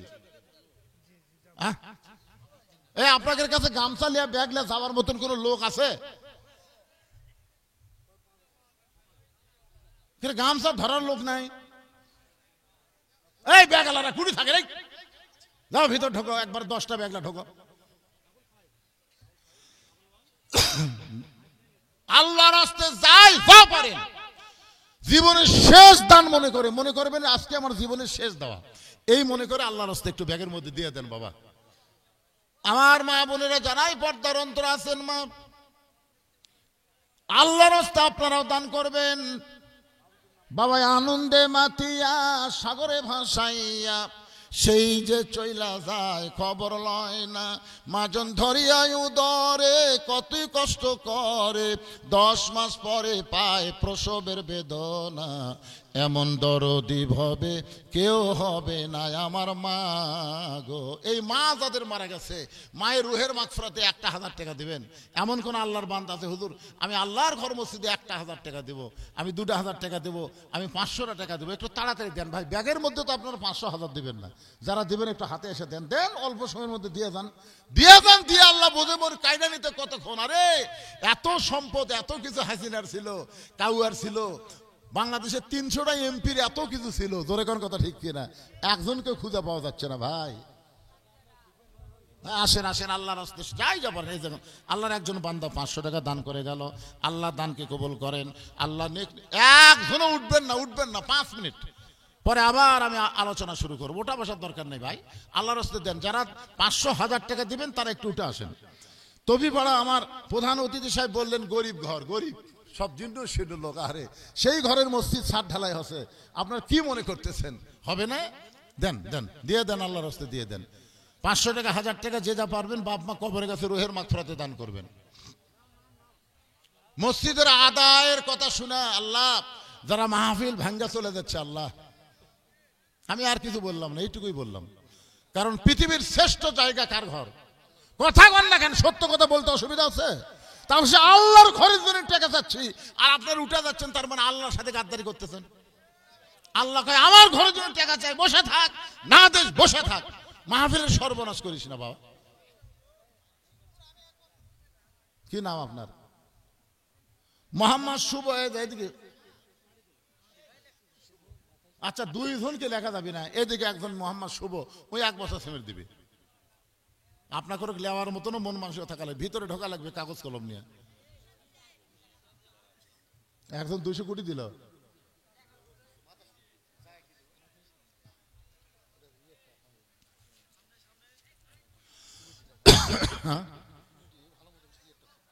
না, কমিটির এই মসজিদ কমিটির সভাপতিকে, এই মসজিদ কমিটির সভাপতিকে আপনি, আপনার কাছে কিছু চাওয়া মানে আপনি বিরোধ ফেলান কি করেন? হ্যাঁ, দিবেন কিছু না? আজকে কিছু বলেন, দোয়া করে দিই। 1000 কে দিল বাবা? আরে দোয়া চাইছে, মেয়ে সিজার হয়েছে, আমরা দোয়া করে আল্লাহ সন্তান এবং মাকে পুরোপুরি সুস্থতা দান করুক, ধরে কোন আমিন। উনি 500 টাকা দান করেছে, আল্লাহ দানকে কবুল করেন। কি নাম বাপ জানে? সুজাউল ইসলাম 500 টাকা আল্লাহর ঘরে করছে দান। আল্লাহ সুজাউল ইসলামের দানকে আল্লাহ আপনি কবুল করেন, আল্লাহুম্মা আমিন। শোনেন, আমি তফি পড়া লোকজনকে বলতেছি আপনারাই কিছু দেন, বাইরের লোকের যা দিবে দিবে, অসুবিধা নাই। আমি সভাপতি সাহেবকে বলছি, সবসময় তো দিচ্ছি, তারপরে বলতেছি আপনি বলেন। তা আমি কি বলবো? আমি হয়তো এমন একটা বলবো আপনার কষ্ট হবে, মানে আপনি বলেন। সেক্রেটারিকে, মসজিদের সেক্রেটারিকে, এই মসজিদের সেক্রেটারি চলে আসেন, কাছে আসেন। কত? কে নাম কি বাজান? লিল্লাহু আকবার। আবুল খায়ের মসজিদের সেক্রেটারি সাহেব 10,000 টাকা ধরে বলেন মারহাবা। মসজিদের সহসভাপতি, কেশিয়ার এগুলো নাই? আছে সদস্য সবাই? আপনারা একটু দেন, মোটামুটি দেন। যারা দাঁড়াইছেন বসেন, এখন আলোচনা শুরু হবে। বসেন বাবা, বসেন বসেন। এরকম বিদঘুট অবস্থা যায়েন না, একটু পরিপূর্ণ কথাটা শুনে যান, বেশি সময় আর লাগবে না। আপনাকে মনে করতেন সারা রাত বসে থাকবো আমি। একটু জিকির করেন লা ইলাহা ইল্লাল্লাহ।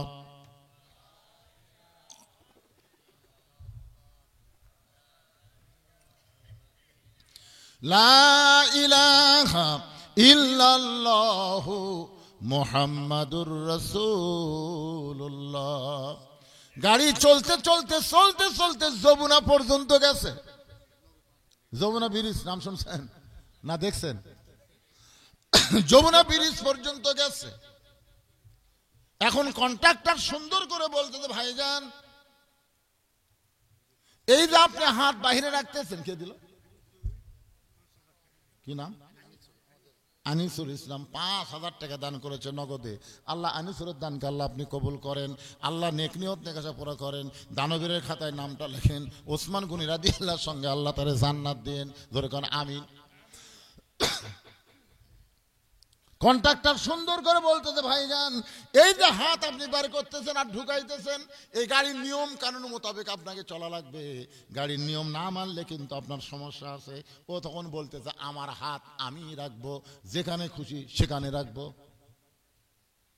কন্ট্রাক্টরকে বলতেছে, আমার হাত আমি রাখবো, যেখানে খুশি সেখানে রাখবো। কিছুদিন পরে বাংলাদেশে ভোট আসবে, ধরে কোন ঠিক কিনা? আপনার কি বলবেন? আমার ভোট আমি দিব, যাকে খুশি তাকে দিব। এখানে আল্লাহ তাআলা একটা বাইন্ডিং দিয়েছেন, ইন্নাল্লাহা ইয়ামুরুকুম আন তুআদ্দুল আমানাতি ইলা আহলিহা ওয়া ইযা হাকামতুম বাইনান নাস আন তাহকুম বিল আদল। তোমার আমানত ভোট তুমি সবাইকে দিতে পারবে না, কারণ আমরা চোর ডাকার বদমাইশকে সংসদে পাঠাইনি, এরা বিনা ভোটে সংসদে গেছে। ধরে কোন কথা ঠিক কিনা? আগামীতে বাংলাদেশের 300 জন ভালো মানুষকে আমরা ভোট দিয়ে সংসদে পাঠাবো। নেতা যদি ভালো কাম করে, জানেন হাসনের ময়দানে দেখা যাবে অনেক সাধারণ মানুষের আমল নামায় দেখা যাচ্ছে রড চোর, গম চোর, সিমেন্ট চোর। কে রে কয় আল্লাহ, আমি জীবনে মেম্বরও লই, চেয়ারম্যানও লই, এমপিও লই, তা আমার আমল নামায় এত চুরির জিনিস কে? Cement, rod.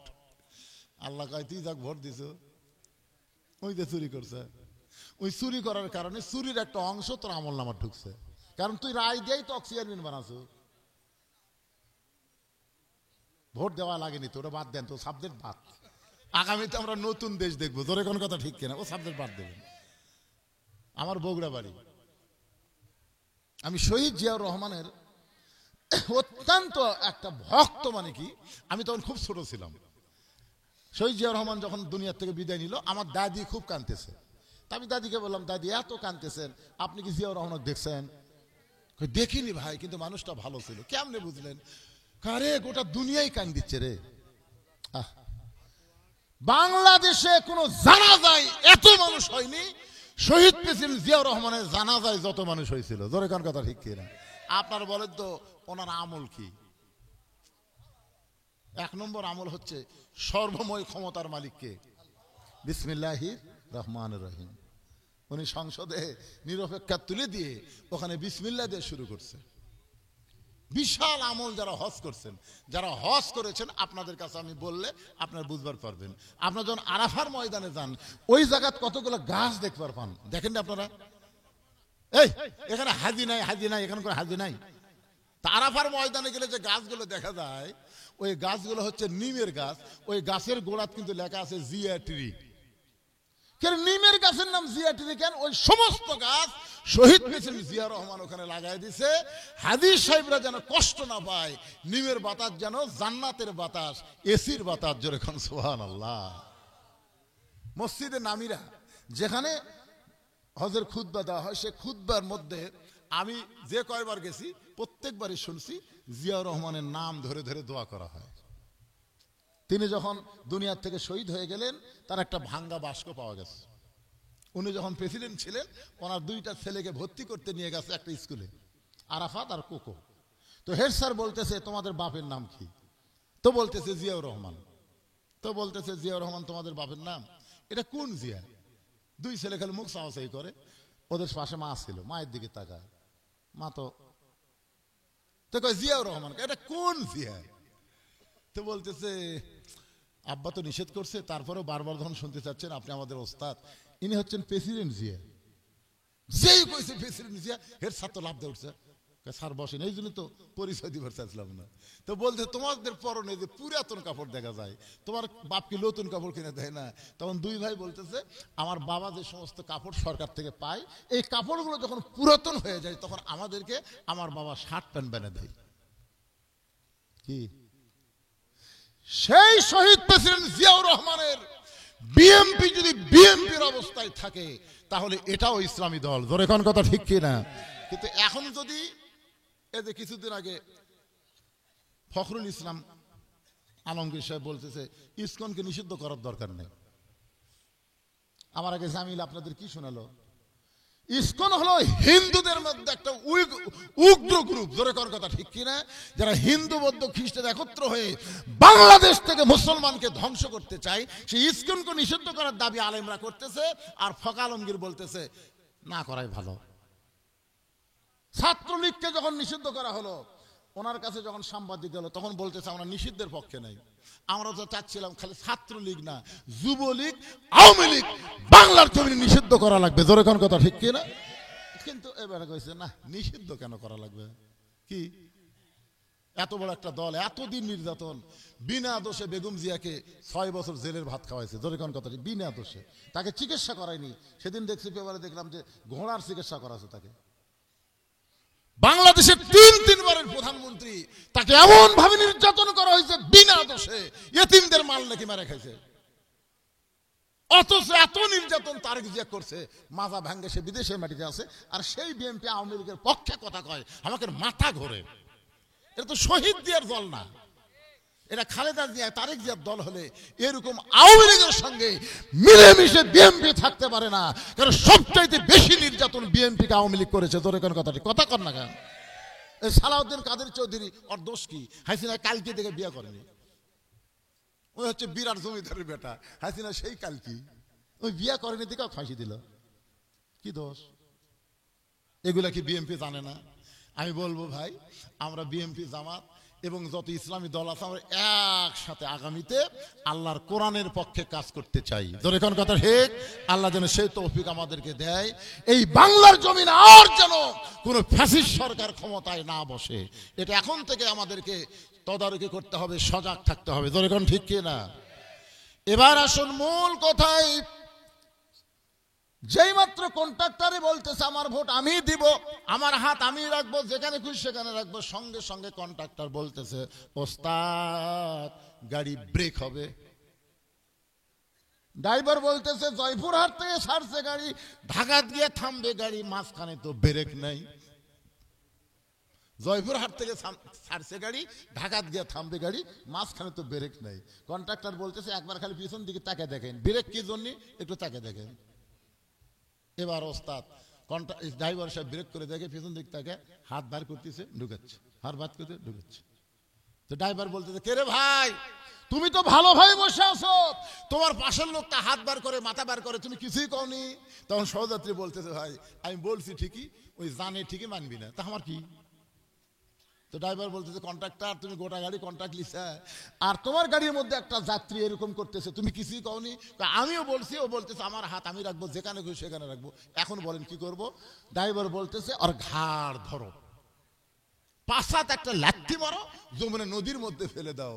ইমানের টিকিট নেয়া ইসলাম গাড়িতে চলবে, ইসলাম গাড়ির কোরআন হাদিস না মেনে মুসলমান দাবি করবে, ও জান্নাতে যাবার পারবে না, মাঝখানে ওকে লাথি দিয়ে জাহান্নামে ফেলে দেওয়া হবে। জোরে কর কথা ঠিক কি না? এখন কি বুঝলেন? ইসলাম গাড়িতে চড়তে গেলে আল্লাহর কোরআন নবীর বিধান অনুযায়ী আমাদের চলতে হবে। জোরে কোন কথা ঠিক কি না? আর আল্লাহর কোরআন নবীর বিধান অনুযায়ী চলতে পারি। লিয়াবলুয়াকুম আইয়ুকুম আহসানু আমালা, তাহলে সুন্দর আমলের পরীক্ষায় আমরা গোল্ডেন A+ পাব। ইমানকে রক্ষা করার 1 নম্বর আমল কি? লা সালাতা লা ইমানা। যার নামাজ নাই তার ইমান নাই।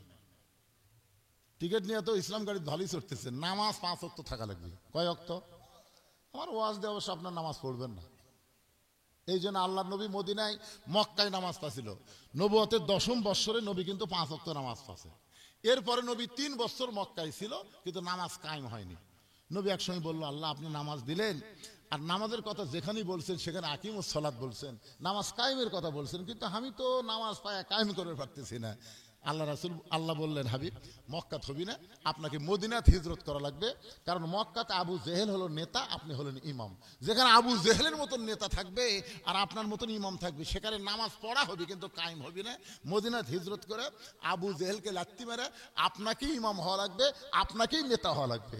আপনি নেতা, আপনি ইমাম। মুসলমান যখন নেতা হবে, আল্লাযীনা ইম্মাক্কান্নাহুম ফিল আরদ, ক্ষমতার চেয়ার পাওয়ার সাথে সাথে 1 নম্বর দায়িত্ব হলো আকামুস সালাত, নামাজ কায়েম করা। হাসিনা 566টা মডেল মসজিদ বানাচ্ছে, কিন্তু নামাজ কায়েম করেনি। জোরে কোন কথা ঠিক কিনা?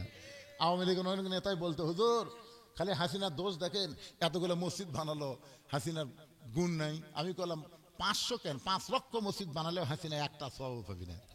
কারণ ক্ষমতার চেয়ার পায়া নামাজ কায়েমের আন্দোলন যে হাসিনা করে না, মসজিদ বানায় আল্লাহর সঙ্গে তামাশা করা। জোরে কোন কথা ঠিক কিনা?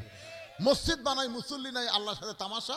আর জুমার দিনে শেষে যে আগে বার হয় এই শালারা করে তামাশা। এরা কিন্তু আল্লাহর সাথে ঠাট্টা করবার যায়। 7 দিন পরে একদিন যায়, যাবি শেষে বাড়াবে আগে। ফেরেশতা কয় আল্লাহ এরা কে? আল্লাহ বলতেছে ফাওয়াইলুল মুসাল্লিন, মরা মাত্রই লাত্তি দিয়ে জাহান্নামে দেওয়া হবে, এর একটাও জান্নাত হবে না। কি মনে করতেছে জুম্মা পাটি শেষে যাবা আগে আসবা? এটা কি দিল? মহিলাদের বাকি দান করবি মহিলারা, ওখানে তো আমি আগেই বলছি মহিলাদের মধ্যে গামছা দেওয়ার কথা, ভয়ই যাচ্ছে না। হায় হায়, খালেদা অসুস্থ, হাসিনা পলাছে, তারপরে মহিলার ভয়ের কলজার মধ্যে আছে, আমি তো বুঝা পাই না।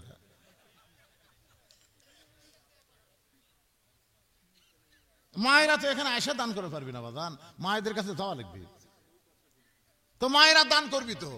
ইসলামের সবচাইতে বেশি দান করেছে খাদিজাতুল কুবরা। জোরে কোন কথা ঠিক কিনা? সবচাইতে বেশি দান করেছে খাদিজাতুল কুবরা। রাসূল ছিলেন গরিব, খাদিজা ছিল মক্কার সবচাইতে ধনী। সব সম্পদ আল্লাহ রাসূলের হাতে দিয়ে দিলেন। কখন দিলেন? কারণ আবু জেহেল, উতবা, সাইবা, মক্কার কাফেররা যখন বলা বলি শুরু করলো যে আব্দুল্লাহ এতিম পোলা কি জাদু করে খাদিজাকে বশ করলো, এত বড় ধনী হয়ে আমাদেরকে বাদ দিয়ে একটা এতিমকে খাদিজা বিয়ে করলো। এই কথা নবীর কানে যাওয়ার পরে নবী খুবই কষ্ট পায়। তো খাদিজা দেখতেছে নবীর মন ভার। কে গো স্বামী এরকম মন ভার কেন? বলে আপনি আমার সাথে বিয়ে বসলেন, আপনি আমাকে জোর করে স্বামী বানালেন, আমি খুশি হয়ে কবুল করলাম, কিন্তু মক্কার নেতারা যে হারে আমার বদনাম করতেছে, আমি নাকি তাবিজ করছি আপনাকে। তো খাদিজা বললেন আগামী সোমবার সবগুলো দাওয়াত দেন। সব কাফের নেতা যখন খাদিজার বাড়িতে আসলো, খাদিজা বললেন আপনাকে বাহিরে বলা বলি শুরু করছেন যে আব্দুলের এতিম পোলা আমাকে তাবিজ করছে, আমাকে কি করছে, সব তাবিজ করে কেন, তাবিজ করে কি করে, যে আব্দুল্লাহর এতিম পোলার বয়স বেশি না আমার বয়স বেশি? তখন সবাই বলতেছে তোমার বয়স হলো 40 আর আব্দুল এতিম পোলার বয়স হলো 25। তাহলে তোমরাই কও যে 40 বছরের একটা বিধবা নারী 25 বছরের একটা তরতাজা যুবককে স্বামী হিসাবে পেলে লাভ কার? সবাই কয় এই লাভ তো আপনারই। তাহলে আমি ঠকলাম কেমনে, তাবিজ করলাম কেমনে? 2 নম্বর প্রশ্ন হলো তোমরা আমাদের দুইজনের দিকে তাকিয়ে দেখো তো, আমার চেহারা ভালো না আব্দুলের এতিম পোলার চেহারা ভালো? ভালো করে তাকিয়ে দেখো। আবু জেহেল কয় খাদিজা খালি তুমি না, দুনিয়ার সমস্ত সৌন্দর্য এক পাল্লায় দিয়া আর আব্দুলের এতিম পোলার চেহারা যদি আর এক পাল্লায় দেওয়া হয়, সমস্ত মানুষের চাইতে আব্দুলের এতিম পোলার চেহারা সবচাইতে সুন্দর হবে। খাদিজা বলতেছে দেখো আমার মতন কম দূরে একটা সুন্দরী, এরকম বিশ্ব সুন্দর একটা যুবককে স্বামী হিসাবে পাইছি, এখানে আমি ঠকলাম না ও ঠকলো? সবাইকে এই দিক দিয়ে তো তুমি জিতে গেছো খাদিজা, তাহলে তাবিজ কেমনে করলেন? 3 নম্বর প্রশ্ন হলো তোমরা বলো তো আমার বংশের দাম বেশি না আব্দুলের এতিম পোলার বংশের দাম বেশি?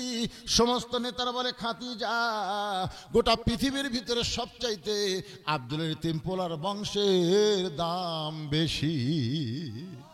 তাহলে উচ্চ বংশের একটা ছেলে আমার মতো নিম্ন বংশের একটা মেয়েকে বিয়ে করলো, এখানে আমার তাবিজ করা আছে?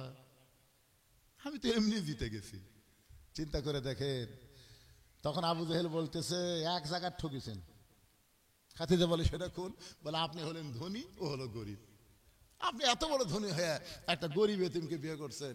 খাদিজা বললেন আপনাদের সামনে আমার যত সম্পদ আছে আমি সব আব্দুলের এতিম পোলাকে দিয়ে দিলাম। এখন বলেন কে ধনী? এখন তো তুমি ফকির হয়ে গেলে, আমি ফকির হয়ে শান্তি পাচ্ছি। দেখিয়া নবীর মুজিজা ধন্য বিবি খাদিজা, জীবন সম্পদ করিলেন অর্পণ। ওগো নবী দয়ার নবী গো, আপনি হলেন খাদিজার জীবন।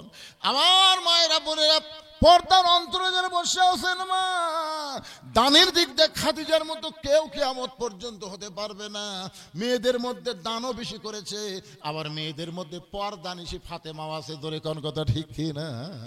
সাইদাতুন নিসায়ে আহলিল জান্নাহ, রাসূল বলেছেন আমার ফাতেমা হবে জান্নাতি নারীদের নেত্রী। ফাতেমা বলে বাবা কোন আমলের কারণে? আল্লাহ রাসূল বললেন পর্দা কিয়ামত পর্যন্ত তোমার মতন দুনিয়াতে কেউ করতে পারবে না। আমার মা বোনদের জন্য দোয়া করো মা, আল্লাহ যেন ফাতেমার মতো আপনাদের কবুল করে, খাদিজার মতো আপনাদের কবুল করে। মসজিদে আপনার হয়তো নামাজ পড়তে পারবেন না, কিন্তু আপনার স্বামী আপনার ছেলে তারা নামাজ পড়বে, এই জন্য আপনার একটু প্রাণ খুলে সহযোগিতা করবেন। আমার মা বোনদের জন্য বললাম, আল্লাহ মা বোনদেরকে দান করার তৌফিক দেখ, যেরকম আমিন। মসজিদের কেশিয়ার সাহেব দান করেনি মুরব্বী কি আপনার ছোট ভাই আতোয়ার হোসেন 5,000 টাকা দান করবে। আল্লাহ আতোয়ারের দানকে আল্লাহ কবুল করেন, যেরকম আমিন। তো মসজিদের কেশিয়ার সাহেব আসবে না? কি নাম বারে কেশিয়ারের নাম কোন? মিনহাজুল বেঁচে আছে? ও আপনি জামাই এবারে কেশিয়ার সাহেব কুটি থাকে রে বা। হায় হায় রে, রাত এখন 12টা বাজতেছে। নিয়ত করছিলাম 11:30টায় মোনাজাত হবি, 12টা বাজে গেল। কো বাবা কো। মাশাআল্লাহ, মসজিদের কেশিয়ার সাহেব মিনহাজুল আবেদিন 5,000 টাকা ধরে বলেন মারহাবা। খালি মুরব্বিরটাই হয়নি 5,000। মাশাআল্লাহ, আজকের মসজিদের সভাপতি 5,000 টাকা। যা উঠলো উঠলো, কাম শুরু হয়ে যাক নাকি কন? আসি তো দোয়া করবেন না? এতদিন যত ওয়াজ করছি, আজকে দেখেন তো দুটো অতিথির চেহারা দেখেন তো, নূর চমকাচ্ছে চেহারা থেকে, এবং মোনাজাত পর্যন্ত মাহফিল আছে। আলহামদুলিল্লাহ করবেন না ভাইজান? আসা তো নেতারা খালি ভাষণ দেয় আউট, কিন্তু আজকে ভাষণ দিয়ে আউট হয়নি।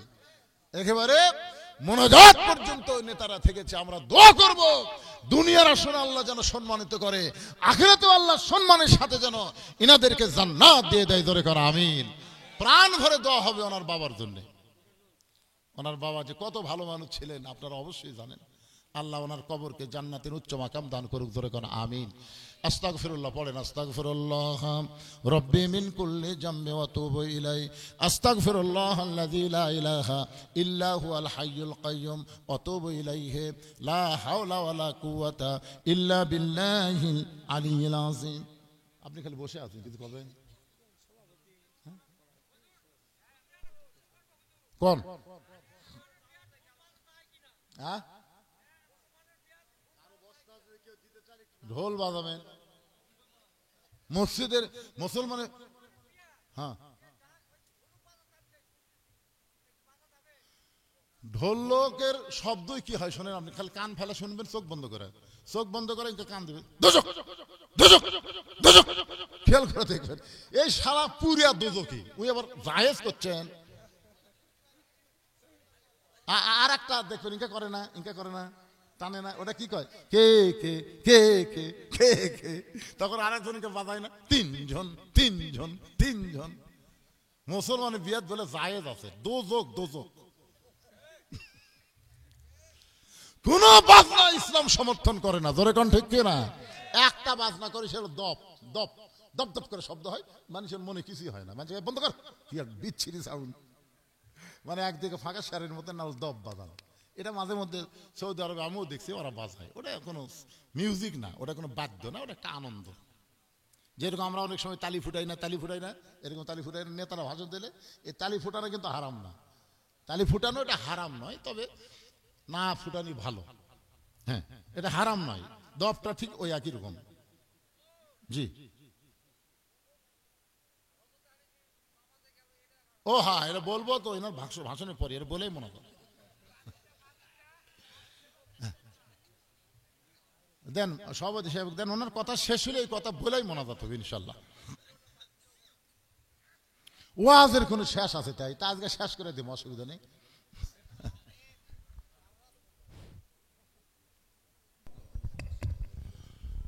হযরত আলী বললেন, ইয়া রাসূলুল্লাহ, আমি বহু চেষ্টা করছি নামাজ বাদ দেব, কিন্তু নামাজ এমন একটা গোলামি যে আমি বাদ দেবার চাইলে কি হবে, নামাজ আমাকে ছাড়লো না। সুবহানাল্লাহ বলেন। আসলে আপনারাও যারা 5 ওয়াক্ত নামাজ পড়েন, কোনো একদিন ইচ্ছা করে এশার নামাজ বাদ দিয়ে ঘুমাতে যাবেন, একটু ট্রাই করে দেখবেন তো ঘুম হয় কিনা। শত চেষ্টা করলেও ঘুমাতে পারবেন না, কারণ আপনি নামাজ ছাড়তে চাইলে কি হবে, নামাজ আপনাকে ছাড়বে না। বলেন সুবহানাল্লাহ। মসজিদকে কেন্দ্র করে আলোচনা, এই জন্য নামাজকে গুরুত্ব দিয়ে বেশি কথা বলেছি। আজকের সম্মানিত সভাপতি সাহেবের অত্যন্ত গুরুত্বপূর্ণ কথা শুনলাম। আল্লাহ আমাদের সকলকে ইমানে আমলে কবুল করুক। সকলে বলে আমিন। আল্লাহুম্মা আমিন। আল্লাহুম্মা আনতাস সালাম ওয়া মিনকাস সালাম, তাবারাকতা ইয়া যাল জালালি ওয়াল ইকরাম। কঠিন শীতের ভিতরে টপ টপ করে কুয়াশা পড়তেছে, এরপরেও তোমার বান্দা বান্দিরা রাত্রি 12টা পর্যন্ত কোরআন হাদিসের মাহফিল থেকে আখেরি মোনাজাতে রহমতের দরজায় ফকির হয়ে দোকানা হাত তুলেছে। মেহেরবানি করে আজকের মাহফিল আমাদের সকলের হেদায়েতের জন্য, নাজাতের জন্য, জান্নাতের জন্য কবুল করো। এই মাহফিলের শুরু থেকে শেষ পর্যন্ত যত আলোচনা হয়েছে, এর মধ্যে যদি ত্রুটি হয়, ভুল হয়, মাফ করে দিও। এর যা হাদিয়া মঞ্জুর করো সোনার মদিনায় নবী পাকের রওজা মুবারকে আল্লাহ কবুল করে নাও। তামাম আম্বিয়ায়ে কেরাম, আসহাবে কেরাম, তাবিনী কেরাম, তাবা তাবিনী কেরাম, তামাম পৃথিবীর মাটির নিচে যত মুমিন মুমিনা শুয়ে আছে, আল্লাহ সকলের আরওয়াহ পরে হাদিয়া কবুল করো। আল্লাহ আমরা যারা হাত তুলেছি, আমাদের জনম দুঃখী মা যাদের কবরে চলে গেছে, আল্লাহ মেহেরবানি করে মায়ের কবরকে জান্নাতের টুকরা বানিয়ে দাও। আমাদের বাবা বাড়িঘর সয় সম্পত্তি সব থুইয়া অন্ধকার কবরে ইতিম হয়ে আছে, আল্লাহ মেহেরবানি করে বাবার কবরকে জান্নাতের টুকরা বানিয়ে দাও। আমাদের দাদা দাদি নানা নানি আত্মীয় স্বজন শ্বশুর শাশুড়ি যাদের কবরে গেছে, আল্লাহ কবরবাসীদের মাফ করে দাও। হে আল্লাহ তাআলা খাসবারটা তফি পাড়ার উপরে রহমত বরকতের দরজা খুলে দাও। আল্লাহ তোমার ঘর মসজিদকে লক্ষ্য করে আজকের মাহফিল, এই মসজিদকে আল্লাহ তুমি কিয়ামত পর্যন্ত কবুল করে নাও। এই মসজিদের জায়গা দিয়া মসজিদকে গঠন করে মসজিদকে তৈরি করতে গিয়ে যারা দুনিয়া থেকে চলে গেল, আল্লাহ তোমার মসজিদের ওসিলায় তাদের সকলকে জান্নাতি কবুল করে নাও। বর্তমানে মসজিদ কমিটির সভাপতি, মসজিদ কমিটির সহসভাপতি, সেক্রেটারি, ক্যাশিয়ার সদস্য যারা তোমার ঘরকে সুন্দর করার জন্য নানা রকম কষ্ট করতেছে, আল্লাহ তোমার ঘরের ওসিলায় তাদের সকলকেই জান্নাতি কবুল করে নাও। আজকে নগদে বাকিতে যারা দান করেছে, আল্লাহ সব দানগুলোকে আল্লাহ তুমি কবুল করো। আজকের মাহফিলের সম্মানিত সভাপতিকে আল্লাহ তুমি কবুল করো, সহসভাপতিকে আল্লাহ তুমি কবুল করো। আজকের মাহফিলের প্রধান অতিথি আমার ভাইজানকে আল্লাহ কবুল করো। তার বাবা দুনিয়া থেকে চলে গিয়েছে, তার বাবার কবরকে জান্নাতের টুকরা কবুল করো। আল্লাহ আমার ভাইজান আগামীতে মানুষের খেদমত করার নিয়ত করেছে, আল্লাহ তাকে দিনের খাদেম, মানুষের খেদমত করার সুযোগ করে দিও। আল্লাহ আশেপাশে সংগ্রামী তোমার বান্দারা যারা আজকে সংগ্রাম করলো, শীতের সাথে টপ টপ কুয়াশার সাথে সংগ্রাম করে আখের মোনাজাতে আমিন আমিন যারা করতেছে, আল্লাহ তাদের সকলকেই জান্নাতি কবুল করো। আমার মা বোনেরা পর্দার অন্তরালে বসে বসে ওয়াজ শুনেছে, আবিদা সালিহা পর্দা নিজে কবুল করে মা ফাতেমার চরিত্র দান করে দাও। আমি অসুস্থ, আমার মতো অসুস্থ যারা হাত তুলেছে, আল্লাহ সুস্থ তার নিয়ামত দান করে দাও। আল্লাহ ফিলিস্তিনের মুসলমানকে হেফাজত করে বাইতুল মুকাদ্দাস ফিলিস্তিনকে দিয়ে দাও। পৃথিবীর মানচিত্র থেকে ইসরায়েলকে আল্লাহ তুমি ধ্বংস করে দাও। আল্লাহ তোমার ঘর ধ্বংস করতে আব্রাহা যদি ধ্বংস হয়ে যায়, তাহলে তোমার বাইতুল মুকাদ্দাস যারা ধ্বংস করতে চায়, আল্লাহ তাদেরকেও তুমি ধ্বংস করে দাও। আল্লাহ আমার বাংলাদেশের প্রতি তুমি খাস রহমত করো। আল্লাহ আল্লাহ এই যে 24-এর আন্দোলনে অনেক ছাত্র জনতা দুনিয়া থেকে বিদায় হয়ে গেছে, তাদেরকে শহীদের মর্যাদা দিয়ে দাও। যারা পঙ্গু অবস্থায় হাসপাতালে আছে, আল্লাহ আল্লাহ তুমি তাদের প্রতি খাস রহমত করো। আল্লাহ তাদেরকে সুস্থ করে দাও। আল্লাহ আমরা যারা কোরআনের ওয়াজ শুনলাম, কোরআন শুনতে ভালো লাগে, বাস্তব জীবনে আল্লাহর কোরআন যেন বাংলার জমিনে দেখতে পাই, তৌফিক দিয়ে দাও। আল্লাহ সুবহান রাব্বিকা রাব্বিল ইজ্জাতি আম্মা ইয়াসিফুন ওয়া সালাম আলাল মুরসালিন আলহামদুলিল্লাহি রাব্বিল আলামিন ওয়াজাল আখিরাতি কালিমাতুনা ইনদাল মাউতি। সকলে পড়েন লা ইলাহা ইল্লাল্লাহু মুহাম্মাদুর রাসূলুল্লাহ সাল্লাল্লাহু আলাইহি সাল্লাম। আসসালামু আলাইকুম ওয়া রাহমাতুল্লাহি ওয়া বারাকাতুহু।